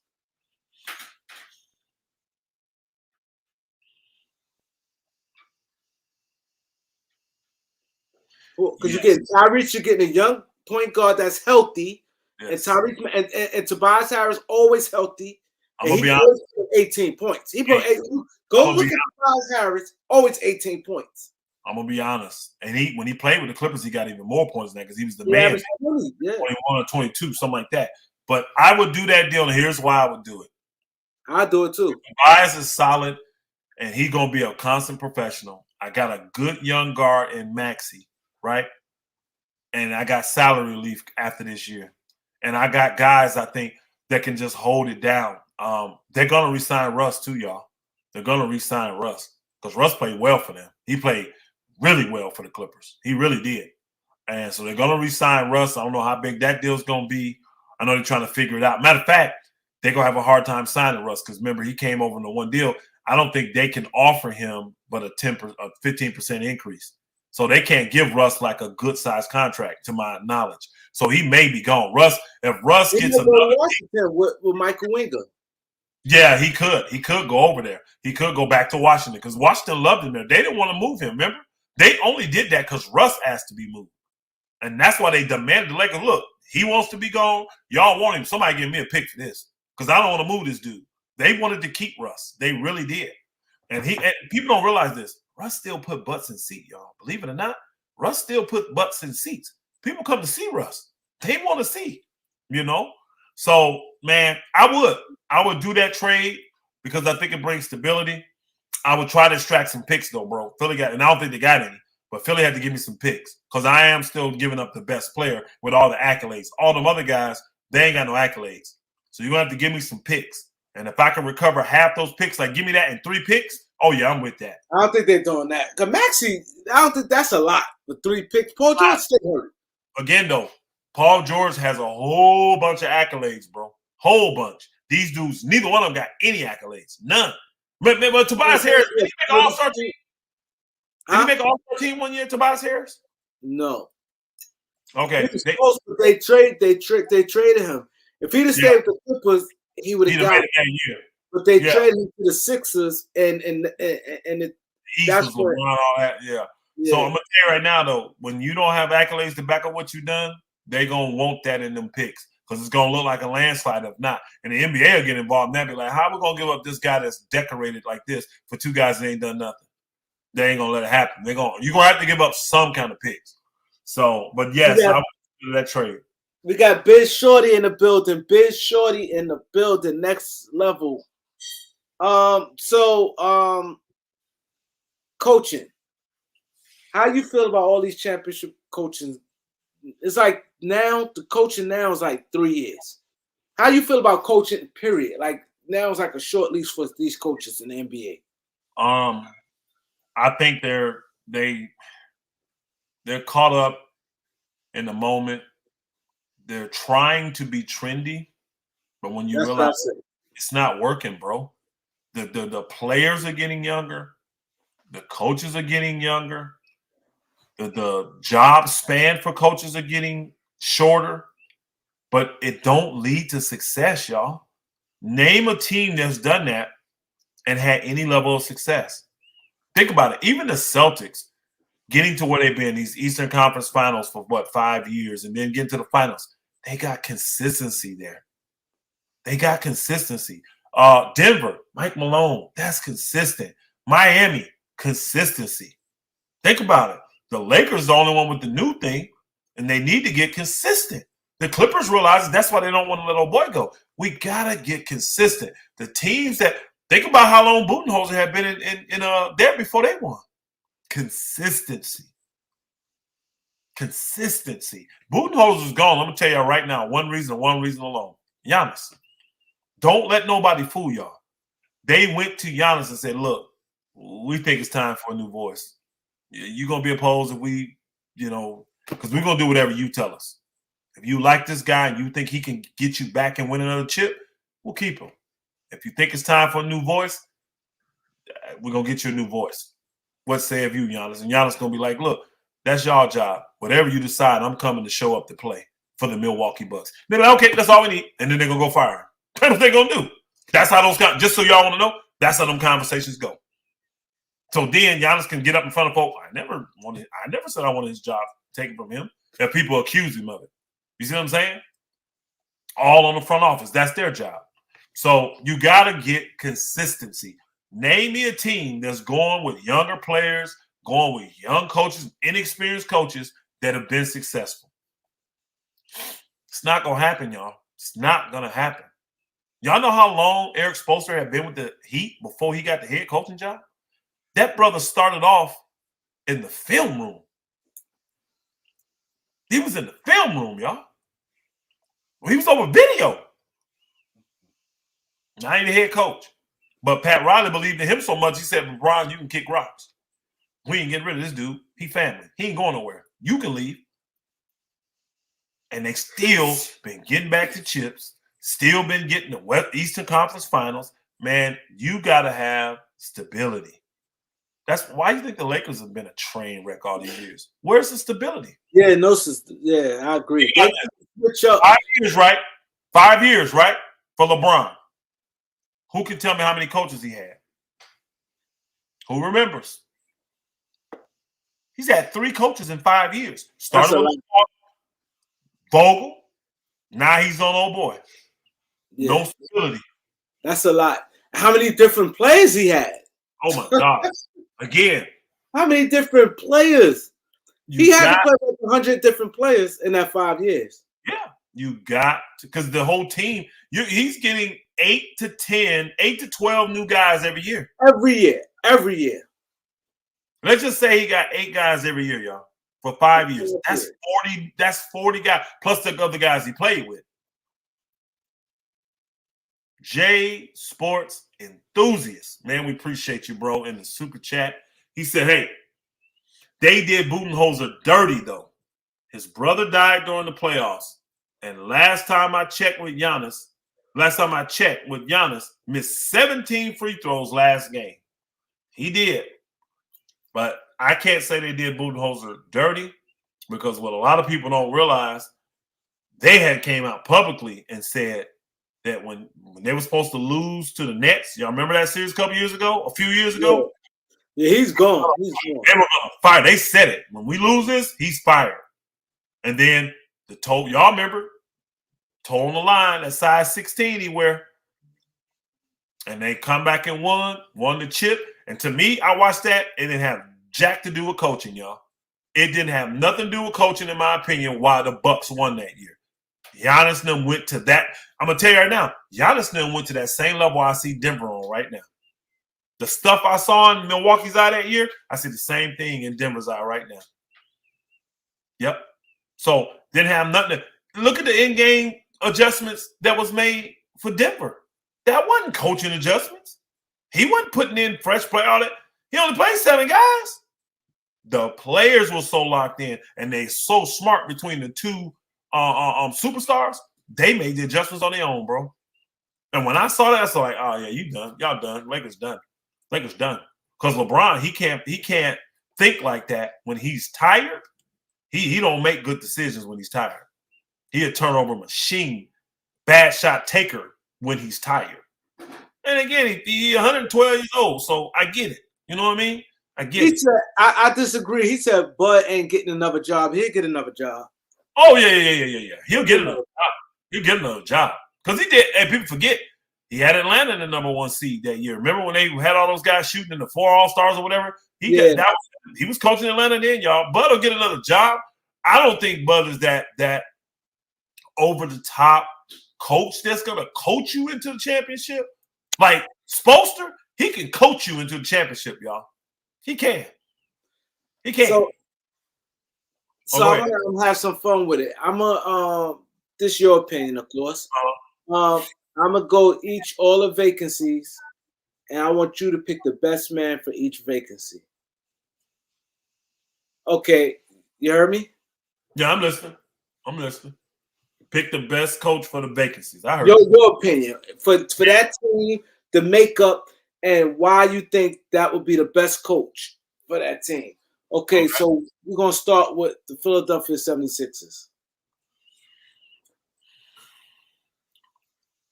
You want to know what I would do or what I think going to happen? What you would do, not think what happened. If you want to say think what happened, but you can say both. Oh boy, if they keep Harden, they're going to have to agree to bring in D'Antoni. So I think that's what's going to happen. What I would do is let Harden walk. Let anybody, Houston, sign him, give me that cap space, and I start over now. I have to. And I got 2 young stars. Still got old boy and that. And then I will be trying to talk Nick Nurse into coming over there. I'll be trying to talk Nick Nurse I need somebody, a veteran that Giannis, what's his name? Embiid is going to respect. So as long as Embiid is on board with Nick Nurse, I'm bringing in that dude. I'm bringing in Nick Nurse there. Mm-hmm. Okay, so Nick Nurse is the new coach of the Philadelphia 76ers for Elder.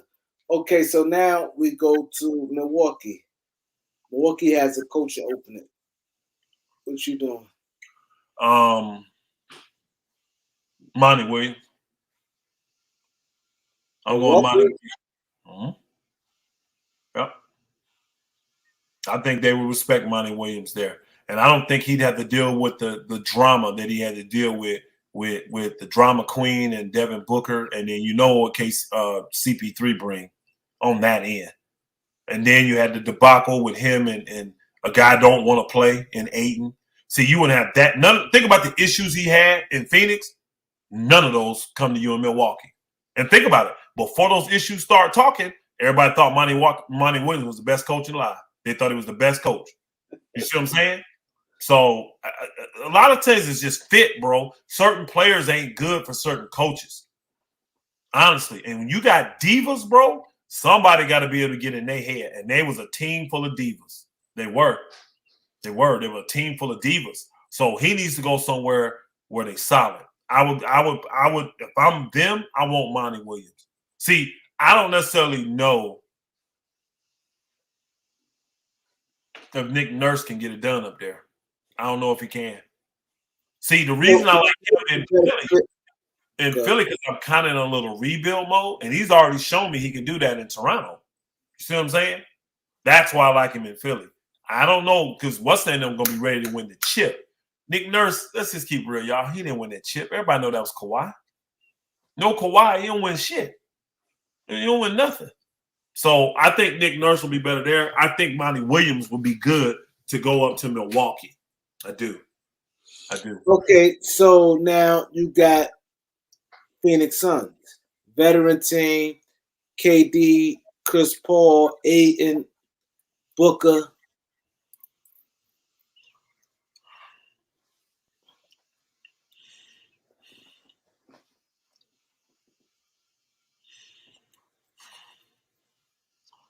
With the way people gonna be like, "Ella, you crazy."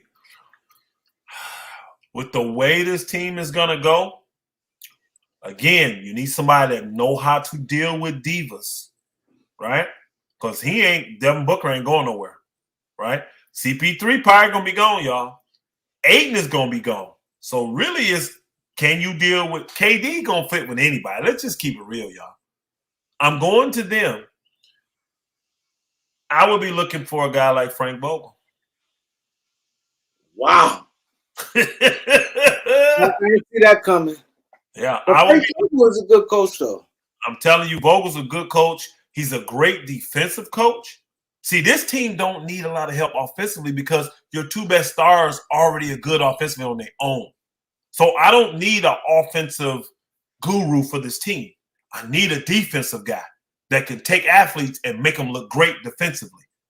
Vogel can do that. And Vogel showed you with the Lakers, he know how to placate to superstars. He know how to placate to these divas that's got all kind of, you know what I'm saying? The key is, can you get the guys to buy in? I don't think KD care. He just want to play and win. As long as you can get old boy to buy in, I think Frank Vogel will be a good dude to put down there in there. You ain't got to pay him a lot of money, and he ain't going to be no issue ever. And he going to get along with the players. You see what I'm saying? He going to get along with the players. He's not going to have that ego shit that Monty and the play. You see what he going to fall in line. Yep. So to me, because you're naming the teams that are potentially championship contenders, I got to give them veteran coaches. You cannot put a new guy in with these dudes and expect them to win like that. I just think it's, again, Darvin Ham was a first-year coach, but Darvin Ham been around forever, y'all. He been an assistant on that bit forever, and he been in the league.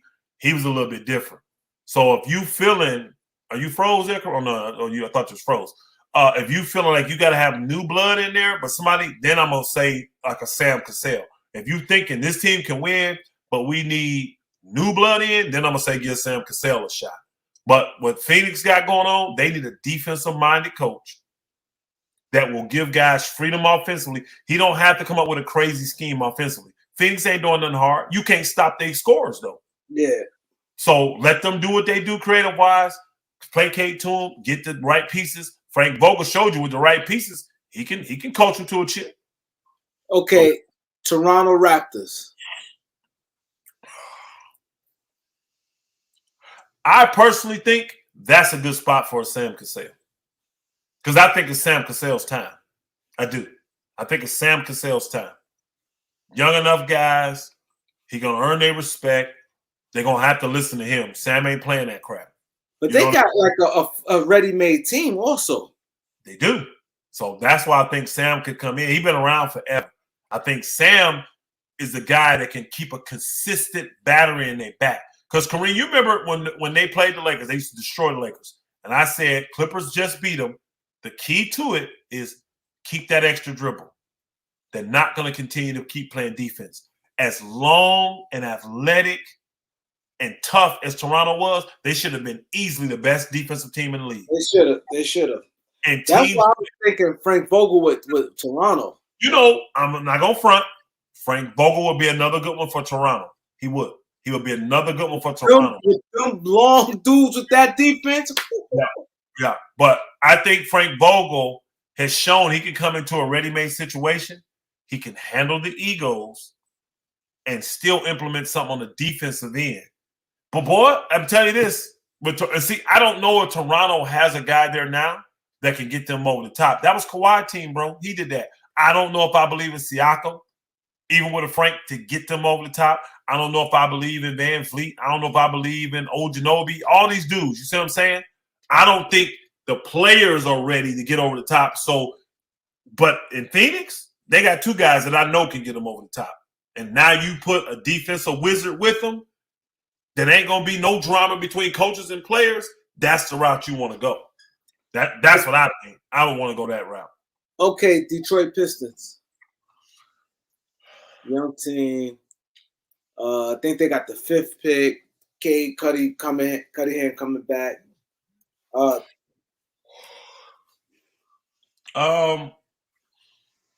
Whoever, because you're not winning right now, no matter what. Even with all the talent, you're not winning.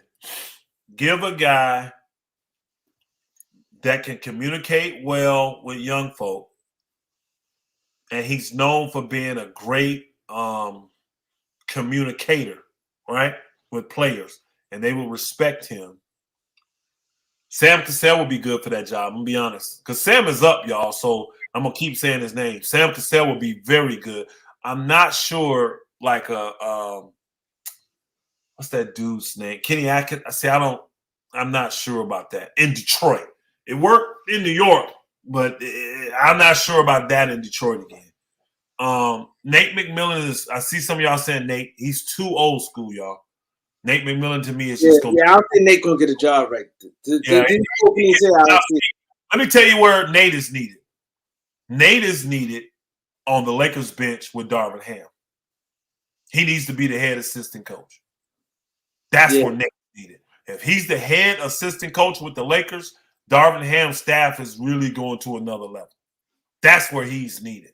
You need a brother that can go in there and hold it down, and they're going to get respect, but he's going to consistently have that high energy and put a batter in their back. So somebody like Sam Cassell, that's the first name I can think of, but he fits it perfectly. And I'm only naming guys that are available. I don't want to name guys that are coaches like – I'm not naming Ty Lue because he's still yeah, I agree. That's a different one there. I didn't see that one. Okay, Jay Sports Enthusiast. Appreciate you, my brother. That's a different one than the first one we had up there. He said, y'all see any way the Lakers try and go after Dame? Yes, I do. I don't know if it costs us Reaves, picks, sign and trade with D'Lo. I just don't like Kyrie or Trey. I don't like Kyrie and Trey. I really don't like Dame, though. I would rather have Kyrie than Dame. I would. I don't like Dame. I know he's a big shot maker. We need a closer.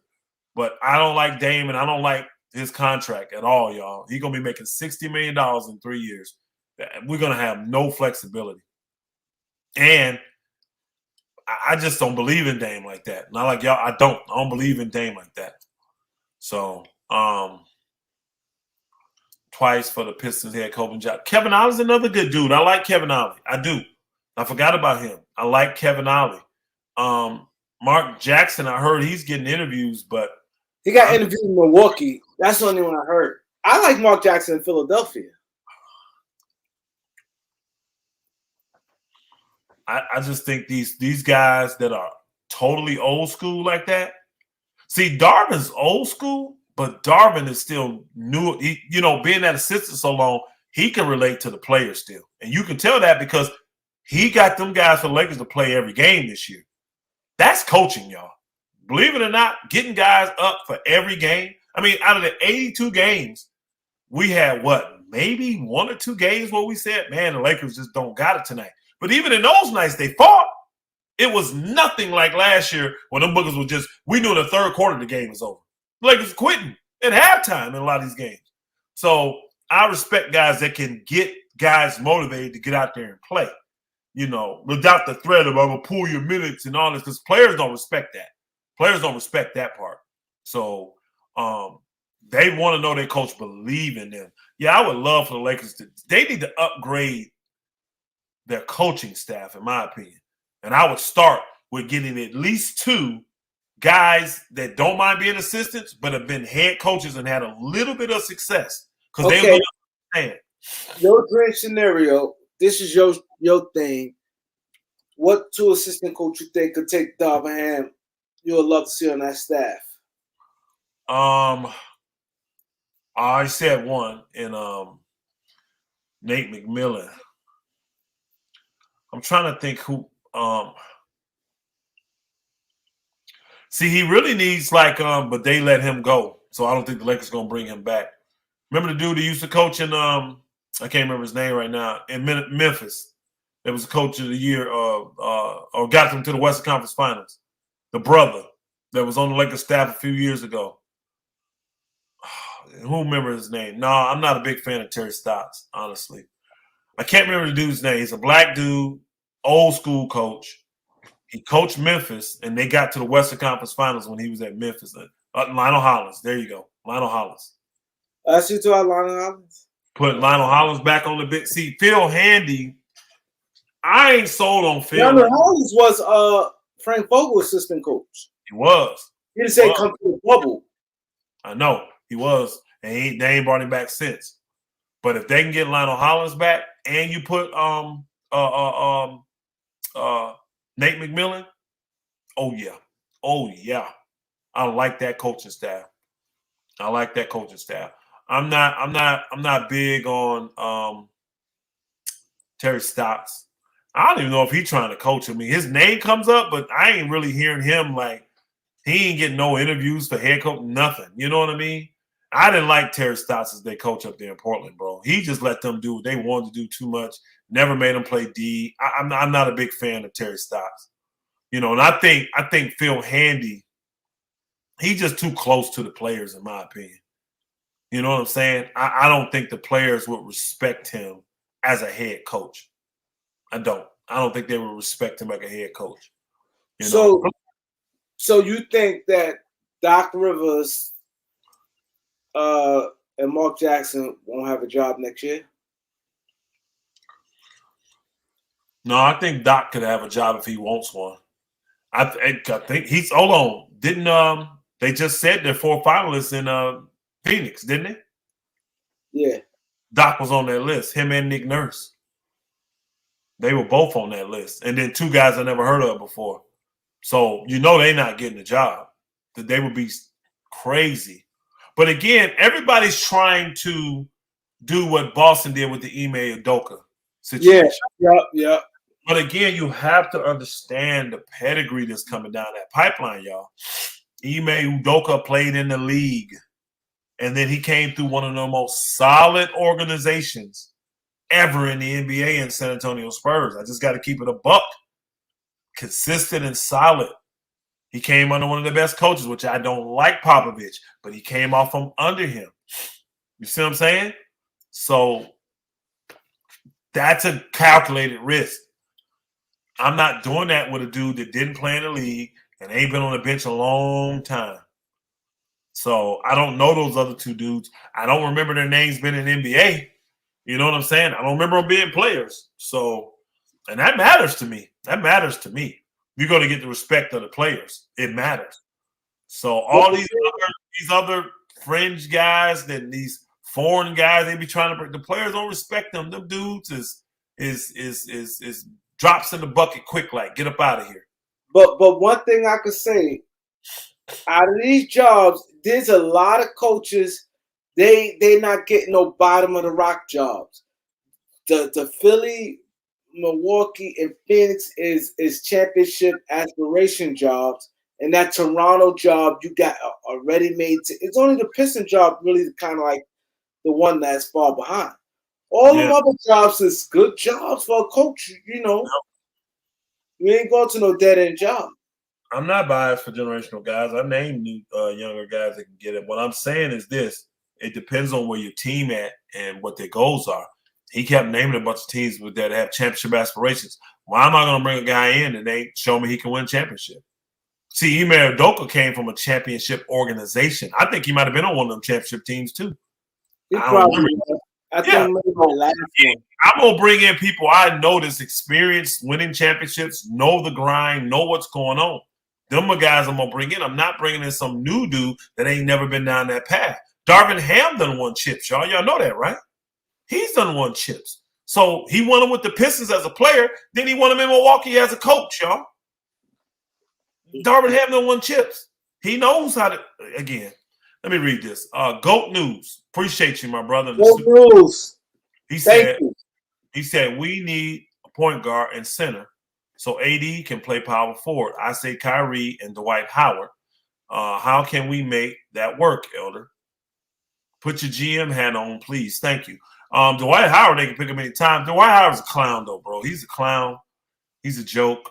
I don't see him ever playing a game in the NBA again. I don't think so. Yeah, he's done. So the league is done because what he did, like all these guys losing, he just started trolling them now. I mean, I don't like that dude. Man. He's immature for his age. No, we can get somebody else that can bang like Dwight Howard. And then he's older too, so he's not the same. He's turned into a foul machine. So I'm telling you, Kyrie's cool, y'all. I'm just not sold on Kyrie. I'm not sold on Kyrie. This is my problem with Kyrie. We already have too much drama in LA as it is with LeBron and everything else we got going on. I don't want to add more drama. If it's one guy in the league that got just as much or more drama than LeBron, it's Kyrie. It's Kyrie. I agree. These two together, man. I'm not. And I'm not trying to recreate what they did in Cleveland. That worked for Cleveland. We're the LA Lakers. We ain't Cleveland. We're not a one-time winner in 100 years, y'all. We are the cream of the crop.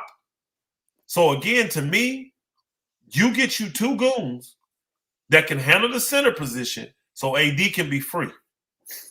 So the AD can be free. Then you get you some quality wings, right? That can play defense. And the Lakers will be fine. They got ball handlers. I know we can use a point guard, but we got guys that can handle the ball. I would go after a point guard that can handle the ball, but he's going to have to know how to get through screens. Because I'm going to tell you right now, the top of the food chain, I'm not talking about MVP now. The top of the food chain when it comes to winning is Denver, y'all. I got to feel Denver finna go win this chip. I think so. They're going to win this chip. So now what you do is you adjust to say, how do we stop Jokic and how do we stop Jamal Murray? You're going to need guys that can – you're going to need athletic bigs. Did y'all see what Tristan Thompson did in that game? Where, oh, boy, they did their rotation like they normally do. But guess what? When that ball, they came off that little screen and roll, and he dropped it to the what's the name? Tristan not only jumped out and flashed and made the guard pass it, but as soon as the ball rotated, Tristan was right there in the guy's lap. And he hesitated. And guess what he did? He bounced back. And when he hesitated, he passed the ball. That's what you need from your bigs. AD is capable of doing that, but he wasn't doing it in the finals because he was too tired. He was conserving his energy, saying, I can't play this all-world defense and go at Jokic. That's what he was saying. But you got to have active, live bigs that can do that and not get a bunch of fouls. See, people say, when you get him to that, he going to foul all the time, though. That's the problem. He a smart player. Tristan Thompson is a smart player. He's a very smart player. But let me say this. And Elder been saying this for the longest. A lot of people think he take AD side. And I agree with him on this. The Lakers don't do nothing for AD. They cater to LeBron. Why this man wants to play power forward? They've been forcing him at center for the past couple years. They don't care about helping him. They don't. Angie, I saw your question in there. I'm not sure. She said, what backup point guard do you think we could get on the low who is a decent floor general? I have to look at the list. I would too, but actually I got to look at teams too to see who could potentially be coming. You know, because the Lakers don't need much. That guy don't have to be a big-time bona fide scorer. Just be a threat shooting and be able to play incredible defense. That's what the Lakers need from that position. Hey, GOAT News is back in there again. GOAT News, man, we appreciate you, man. We appreciate y'all lighting the super chat up, lighting up the Cash App. Appreciate y'all. He said, Dame, light up, y'all. He said, Dame and Gobert, can that work? There, bro, that's $100 million. 100 million. No way, bro. It ain't happening. It ain't happening, bro. No. And I don't honestly. They ain't leading the Lakers to no championship. They're not leading the Lakers to no championship. You get them two, we're not winning no championship. Because if you get them, AD go. So you talking about Dame Gobert with LeBron and a couple guys? No, bro. Not going to happen. I'm telling you right now, I'm interested. I'm interested. I'm not talking about as the main dude. I'm interested in guys like Conley and CP3 if they get bought out. Oh. They get bought out. I don't think CP3 going to be bought out. I think they're going to find a trade for him. Ricky Rubio. Guys like that are smart, that I know I don't need them to play the whole time as my backup or third. I want guys like that. The Lakers, another thing Lakers struggle with after this season, they didn't have no veterans, y'all. They had one guy on the team, two guys, AD turned 30. He was 29. They had one guy on the team that was over 30. That was LeBron. They had no veteran leadership, really, y'all. They should have got it from AD. They should have got it from LeBron, but we missed the veterans. We need some guys that are 32, 33 years old. I'm not talking about go get these old. And again, I say Chris Paul because I would just keep him getting ready for the playoffs to keep him healthy. And I know he's old, but if he on a minimum, I'm taking Chris Paul.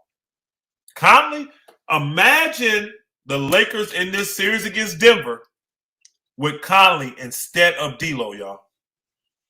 Wow. First off, Conley ain't the greatest defender no more, but he will still give effort, and he's smart. He's crafty. You see what I'm saying? And here's the thing. He would have been able to come back at them. They couldn't do to Conley what they did to D'Lo, because he can go right and left, and he can knock the three down. Man, I was telling y'all beginning of the year, y'all was telling me I was crazy. Man, Conley washed. That boy was balling. For both teams he went to, he gonna hit the open three. Now, if I got him as my third point guard, teaching the point guards and coming in giving me Rondo type minutes when we won the chip, I'm good. I'm thinking of guys that can fit that role that Rondo did when we won the chip. Conley and CP3 can fit that role easily. I'm not saying come in and run the show, because they'll get broke down. That's not what I'm using them for. But if they get bought out and they want to come to LA, I'm happy if the Lakers pick them dudes up. I'm happy. Assad, you got to DM me, bro. You got to DM me, Assad. DM me. ASAP. So somebody tell me about Vucevic. Is he? I thought he was a free agent. He is. Vucevic So why everybody he under contract for $23 million on it? I'm gonna look right now. And does he have a player option or something? Like he has the option to opt out or opt in. Maybe that's why people saying it, and he may just opt in for this year. Oh, Gabe Vincent is an unrestricted free agent? Yeah, Gabe Vincent. Oh, he done earned that bag. Gabe Vincent done earned that money, y'all. He did. He done earned that money. See, I would take a guy like Patty Mills too. I'd take a guy. Now, he's not your typical point. Patty Mills. He's a undersized too, but he gutty, man. Patty Mills got heart, bro. He got heart. And I can always deal with guys like that. He is in a bad situation over there in Brooklyn. Brian Green. What's this? Adeem Bond Center, UCLA mobile. Can switch, lob threat. Mobile center that can switch. I never heard of dude. That's Kareem, y'all, on the college. That's Kareem. You know what's crazy about him? I scouted him, but 47th pick maybe, not for that 17th pick. I scouted him. I wasn't too impressed. I said I was going to get back to him. I started looking at him. I wasn't that impressed with him. He's going to be a center. He's going to have to be able to have. Yeah, he is center, but he got to have good post defense. Oh yeah, Seth Curry a free agent too. Yeah, my thing is we just not going to have money to sign free agents, y'all. Once we sign all the guys we got to sign, I mean, we make those exceptions. We got 4.5 and a 12.5. Well, yeah, those we may be able to get. But I ain't on front. I don't think I want to put Seth Curry in that $12 million slot, bro. I don't want to do that. No, not 12. Maybe 4.5. Now, would he take that, though? Because he was making 10 last year. Yeah, but his stock kind of fell, though. And he like 32 years old. Yeah. I don't like guys that only offer me one thing. And see, Seth Curry only offers me one thing. If he's not shooting, bro, he's not giving me nothing. And I'm just not cool with guys like that. I don't want none of those guys. Because think about it. Think about Denver's team. Which guy on their team only offers them one thing? Because they're one of the best teams in the league right now. You can go to Boston. Which one of those get team that all it does is one thing? I need guys to be versatile, man. If we're going to play this positionless basketball everybody talking about, I need you to be versatile there. I'm not a big Reggie Jackson fan. Not smart enough. Yeah, where he hurt? He ain't been playing. He just ain't earned the rotation spot. You know, oh boy, if you ain't gonna give out there and get an effort defensively, you ain't finna do it. And Reggie Jackson has too many lapses. He ain't committed on the defensive end. Reggie's streaky. He can get hot, but you know, I wouldn't. I mean, if I could get him for the cheap, oh yeah. If I can get Reggie Jackson for the cheap, absolutely. But for what it was gonna cost, Would you trade Jamal back in the Cash App? I mean, the Super Chat. Appreciate you. I appreciate the Super Chats and Cash App, but the Cash App is always better than the Super Chats. Yeah, he said, kills you. Would you trade for Dinwiddie? Oh, yeah. Yeah. Yeah. I would. I would like. Let's just say it come down to it. Dinwiddie's with who? Brooklyn. Say Brooklyn just not getting what they want, which they're probably not, and they don't want to spend that money, but they want to be competitive. If I could trade D'Lo for him, oh yeah. Honestly, if I could trade Beasley, because I think Dinwiddie making 20, right? He making 20. Dinwiddie? No. He make 18. Good. If he making 18, perfect. Because old boy making 16.7 next year. If I could trade Beasley and a second round pick for him, yep. I'm not giving up a first because he's done nothing. But I like Dinwiddie's that big guard. He's 6'6", y'all. And he's more athletic than people think. And he got heart. Dinwiddie got heart. I think he would play well with a LeBron. I do. I think he played well with AD. So I would love to have Dinwiddie. I would. Remember when Schroeder was, I wanted Dinwiddie then. Remember? When Schroeder was acting a fool, leaving, I said, good, give us Dinwiddie. I'll take Dinwiddie then. Everybody was worried about his injury. When he got to Dallas, was anybody worried about his injury? I'm telling y'all, this is why I would, and I don't think they're going to give him up. But boy, if Milwaukee decides to blow it up and they move Middleton, I want Middleton. I'm telling you, I want that dude. Middleton at the third? Oh my God. Bro, by the time the third option? By the time the end of the season come up, Middleton will be back in that form from that injury because he already had this year, which he wasn't good. He'll probably start off shady next year. This is what all these guys do. But then by the end of that season, he's going to be rolling. He's going to be back to where he was. Ask Jamal Murray. Ask Dinwiddie. These are guys that went through the same thing, and look how they play. It's the same pattern. Karis LeVert. That's the same pattern, bro. So I would love to get Middleton. And this is it's $40 million, but this is the last year of Middleton's deal. So let's just say he never recovers. He's a bust. We got $40 million coming off the books. $40 million coming off the books. What about he's a call. Karis LeVert? Nah. And Kelly Oubre. Oubre, I would on the cheap. I would definitely consider. They're both free agents. I would consider Oubre just because he's a wing defender.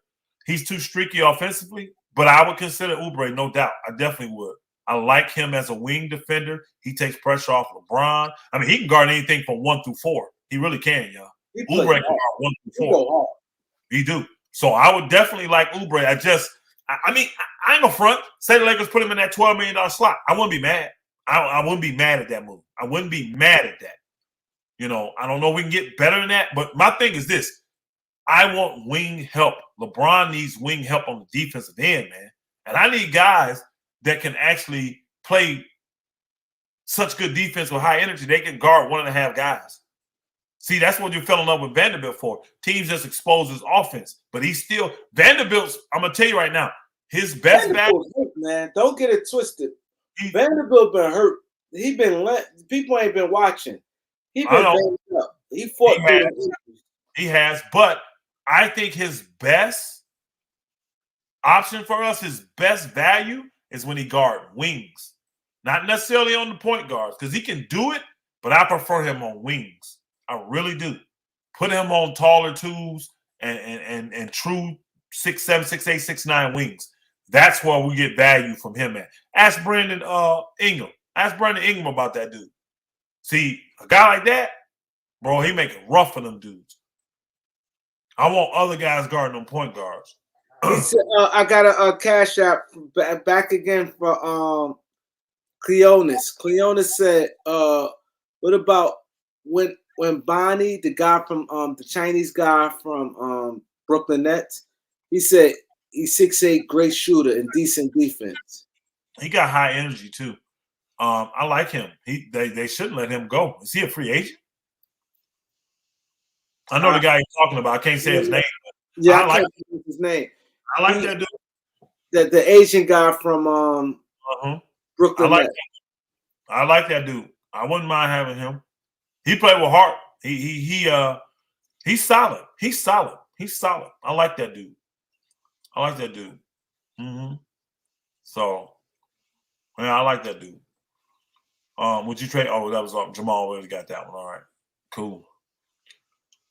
Yeah, Vando gonna be fine. His biggest value would be against wings. I'm telling you right now. Point guards and stuff, he can guard them little dudes, but yeah, Yuta Watanabe. His best value gonna be when we go up against. Now, I'm not a big fan of Josh Richardson. When we go up against, who's laughing at Kareem? He said that's Eric Cousin. Hey yo, these guys some. Y'all tripping in the chat. I'm not a Josh Richardson fan. Nope, too small. Not consistent enough. I'm good on Josh Richardson. I'm good. But let me ask you this. And everybody been, even on TV, they've been saying it's like, Lakers can't resist another star. And he said LeBron James wants another star. You think the Lakers? I think I asked you that already. They're gonna go for another star more than the depth. Yeah, I think they are. And here's the names available. That's probably why. Right? Here's the names that I think the Lakers are gonna go after. Trey Young, which has already come out. Kyrie Irving, which has already come out. Dame Dollar, which ain't gonna happen, and Bradley Beal. Those are your 4 guys they're gonna go after. They love Bradley Beal. They want Bradley Beal bad. With the new thing there, they may have a shot at Bradley Beal. They may. I think so. If they don't get a star, he ain't have a good year. If they don't get a star, and the Bulls want to unload salary, right? Then the Lakers can pair Bamba and Beasley to cover his salary. Now, unfortunately, because he's played at an MVP level the last 2 years, because he has, y'all forget, freaking DeMar DeRozan has been not this year. The year before he did. Go back and look at the beginning of this year. He was in the MVP conversation till the injury and all the people start getting hurt. That booger been balling. So they would probably want us to try to give him a first-round pick. I wouldn't do that. I would try to give him 2 seconds, maybe, right? Because he's too old for me to give you a first. But if they said, I'll take those 2 dudes for salary reasons and 2 seconds, I would take on DeMar DeRozan. Hell yeah. We got another cash app, Jamal Jackson. He said Jalen McDaniel be a good option for the Lakers. Is that the one that played for Philly? You got the one from Philly, the older brother? The younger one ain't going nowhere. Yeah, the younger one's sticking in Minnesota. Now, the older one, yeah. Again, don't forget, the Lakers, they like the young dude. He going to probably try to get into that lineup, Christie, because he's 6'6", he's athletic, he's confident. This is the one thing y'all know. Name me a player that played at Michigan State, a modern-day player, under Izzo. I'm not talking about old school Magic and all them. I'm talking about a modern-day player played under Izzo that doesn't play great defense in the NBA. Everybody from Michigan State is a great defender. Them boogers play D, bro. They play defense. All of them do. So I'm telling you, them Michigan State dudes, they can play for me. They can play for me, bro. Yeah, they go hard. They go hard, and they're going to play D. They're going to play D, and most of them are very intelligent players. Most of them, not all, but most of them are very intelligent players. So, yeah, that's the route I'm going. Bill, I'm telling y'all, if they can't get none of those stars, I think their backup player is to try to pull DeMar DeRozan from the Bulls. Oh, they said Christie grew. He's 6'7" now. That's nice. I didn't hear that, but it's possible. If he grew, you want Draymond Elder? Hell no. Again. Somebody said Draymond said some big things about to come some surprise. Who was telling me that? They said he was saying something. They think he going to the Lakers because anybody heard something? Somebody DM me or something? I don't know, because he would have to opt out or opt in and get them to trade him, which again, he's not a sign and trade because he has a contract. He just has the year, opt in year. So he could opt in and be traded, like they did with JaVale McGee. Remember they told him, if you opt in, we'll trade you. Yeah. Same thing. Maybe what's the name told him that. We want you to opt out. If you opt in, we may trade you. They might have told Draymond that. And again, the trade's going to have to work for all the teams. I think the Lakers, for that money, like for 1 year, think about it. What they going to be able to demand from the Lakers? What are you going to be able to demand for Draymond? You know what I'm saying? What are you going to be able to demand? That's true. And I know the Lakers, if that can't, again, those two contracts I just told you, you can get a shooter in Beasley, you can get a big that stretch the floor. Mo Bamba may be better for the Golden State. He may fit their thing, what they're trying to do up there. Yeah. He may. I doubt it, but he may. So you get those two, and now that's money coming off your books. Because that's almost $27 million coming off no matter what. Yeah, that's big. And then you're going to try to get, what, a first-round pick from the Lakers? I wouldn't do that for Draymond. I give you 2 seconds. I'm not giving you, because I got enough seconds. I'm not giving you a first for Draymond. I'm not doing that. I'm not doing it. But this the Lakers. They may. So, I mean, it's going to be some shaking and moving up there in Golden State, y'all. They trying to max Steph. They think he got 3 good years left. 3. Steph played like a lot of teams going for it. Siakam is hot, man. Yeah, Steph played like MVP too. He said, "Would you trade AD for Siakam and OG Anunoby?"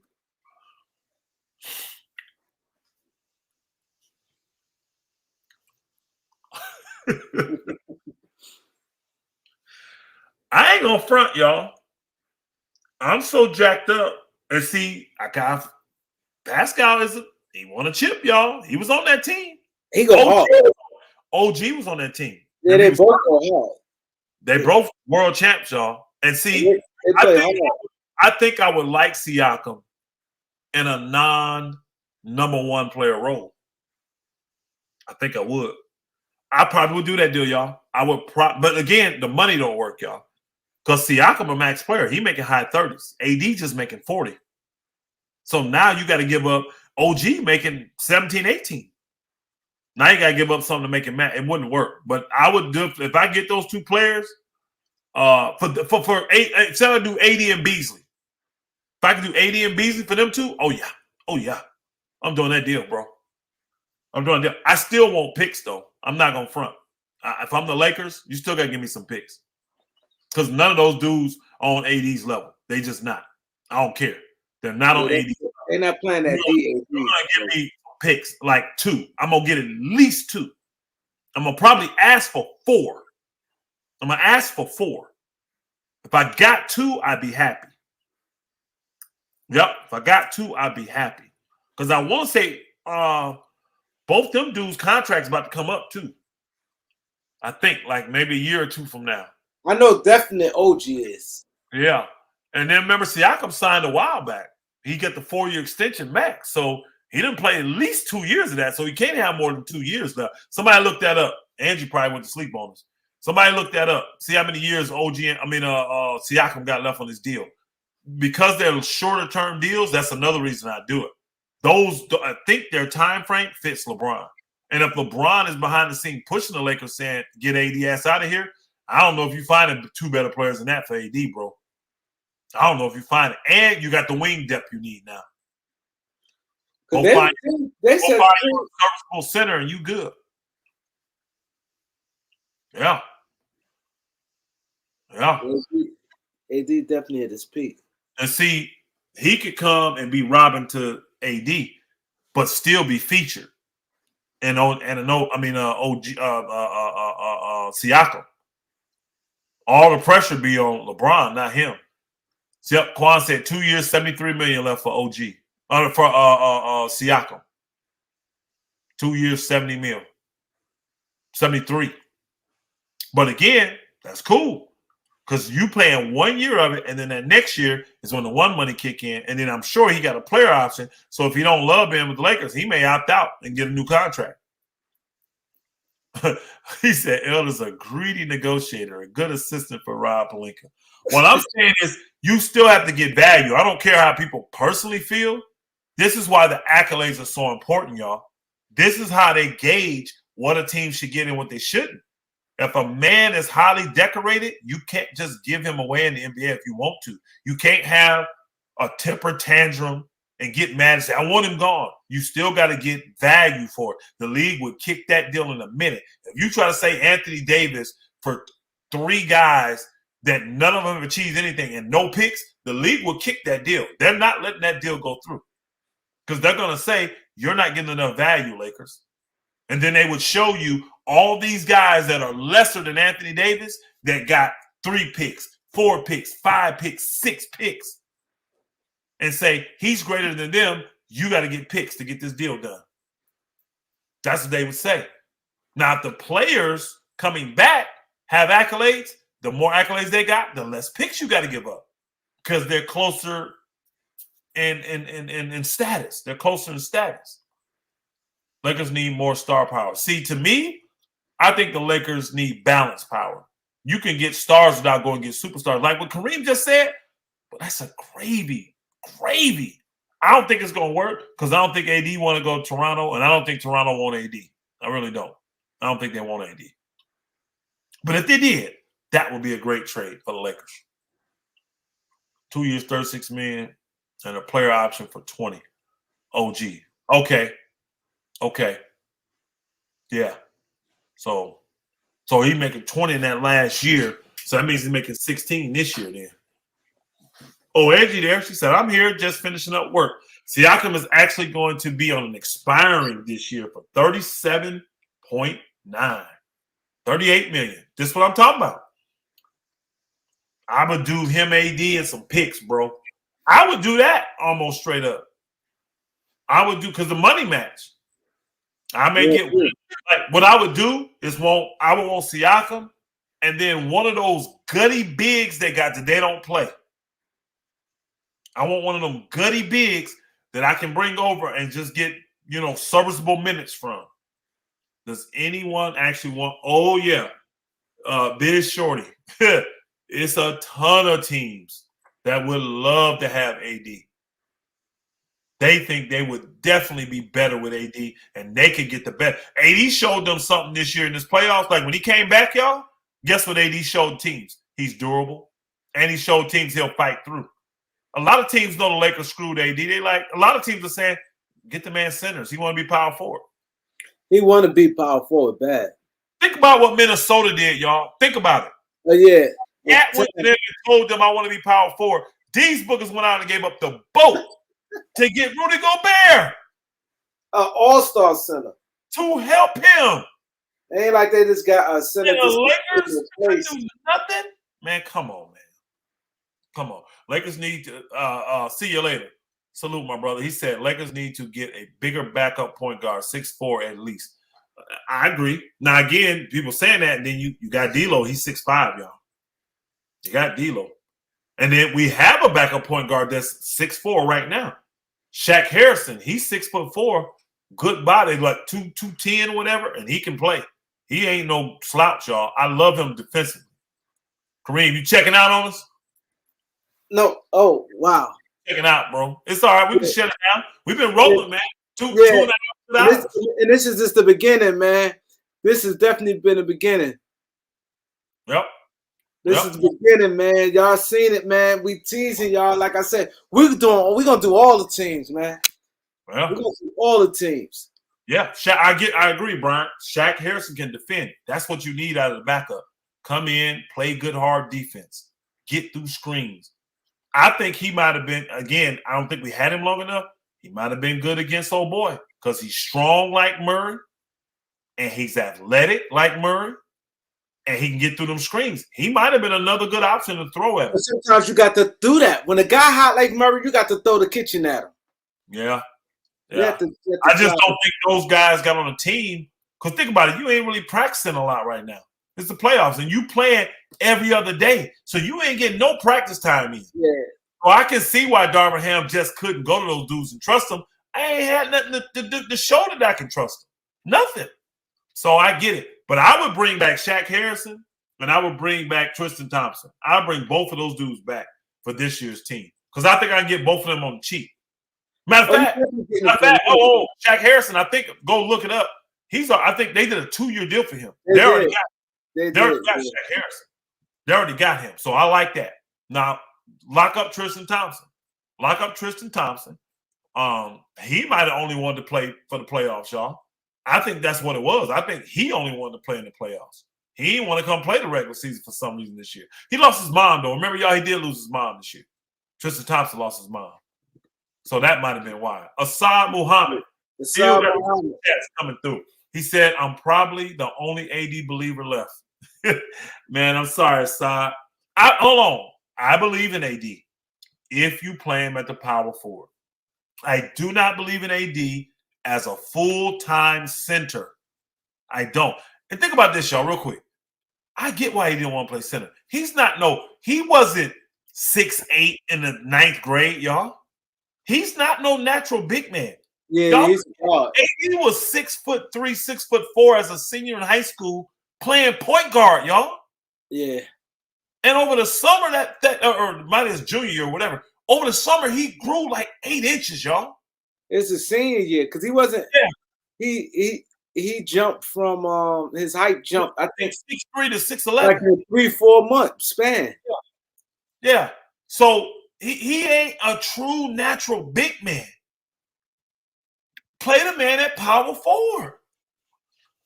See you later, said Elder. How you feel about Beasley and Bamba for Capella? I like it. I like it. Capella, though, he's just a rim runner and screen setter. And reason why I can see that deal probably happen, it depends on how many years Capella got left. Because they will want it, because Atlanta been trying to empty out salaries. So I could easily see that working. That may be in an AD, though. That may be AD and those two guys going for Capella and Trey Young, though. Trey Young trying to get to the Lakers, y'all. He won out of Atlanta. I don't care what nobody tell you. That little booger, he don't trust them. I don't care how cool he is with the owner's sons and all that stuff. That booger trying to maneuver to a bigger market. He wants to get to LA. I don't think it's going to work. 2 years left. Oh, I easily could see that they'd do that for Bamba. But they want to get, I know, because they got the other guy play center anyway. They like him better. Do for Alonzo. You got to play with the ball boys. Yeah. Akamobi. He's the sixth pick in the draft. Yeah. I don't want GOAT talk. I don't want Trey either, bro. I just know the Lakers. They already put it out there publicly. And let's be real. Think about this. Box office.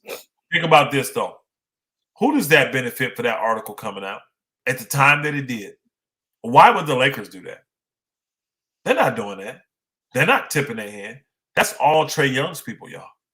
That's Trey Young people putting that out there, that the Lakers are going to pursue them. Trey Young with Clutch, right? Huh? Trey Young with Clutch. Right? Yeah, he with Clutch. So it could have been Clutch putting it out there. Yeah, again, Trey Young's people. Yeah. You don't think LeBron would love to play with Trey Young? Oh, yes, he would. That's his Kyrie. And Trey closes. Yeah. He would love that.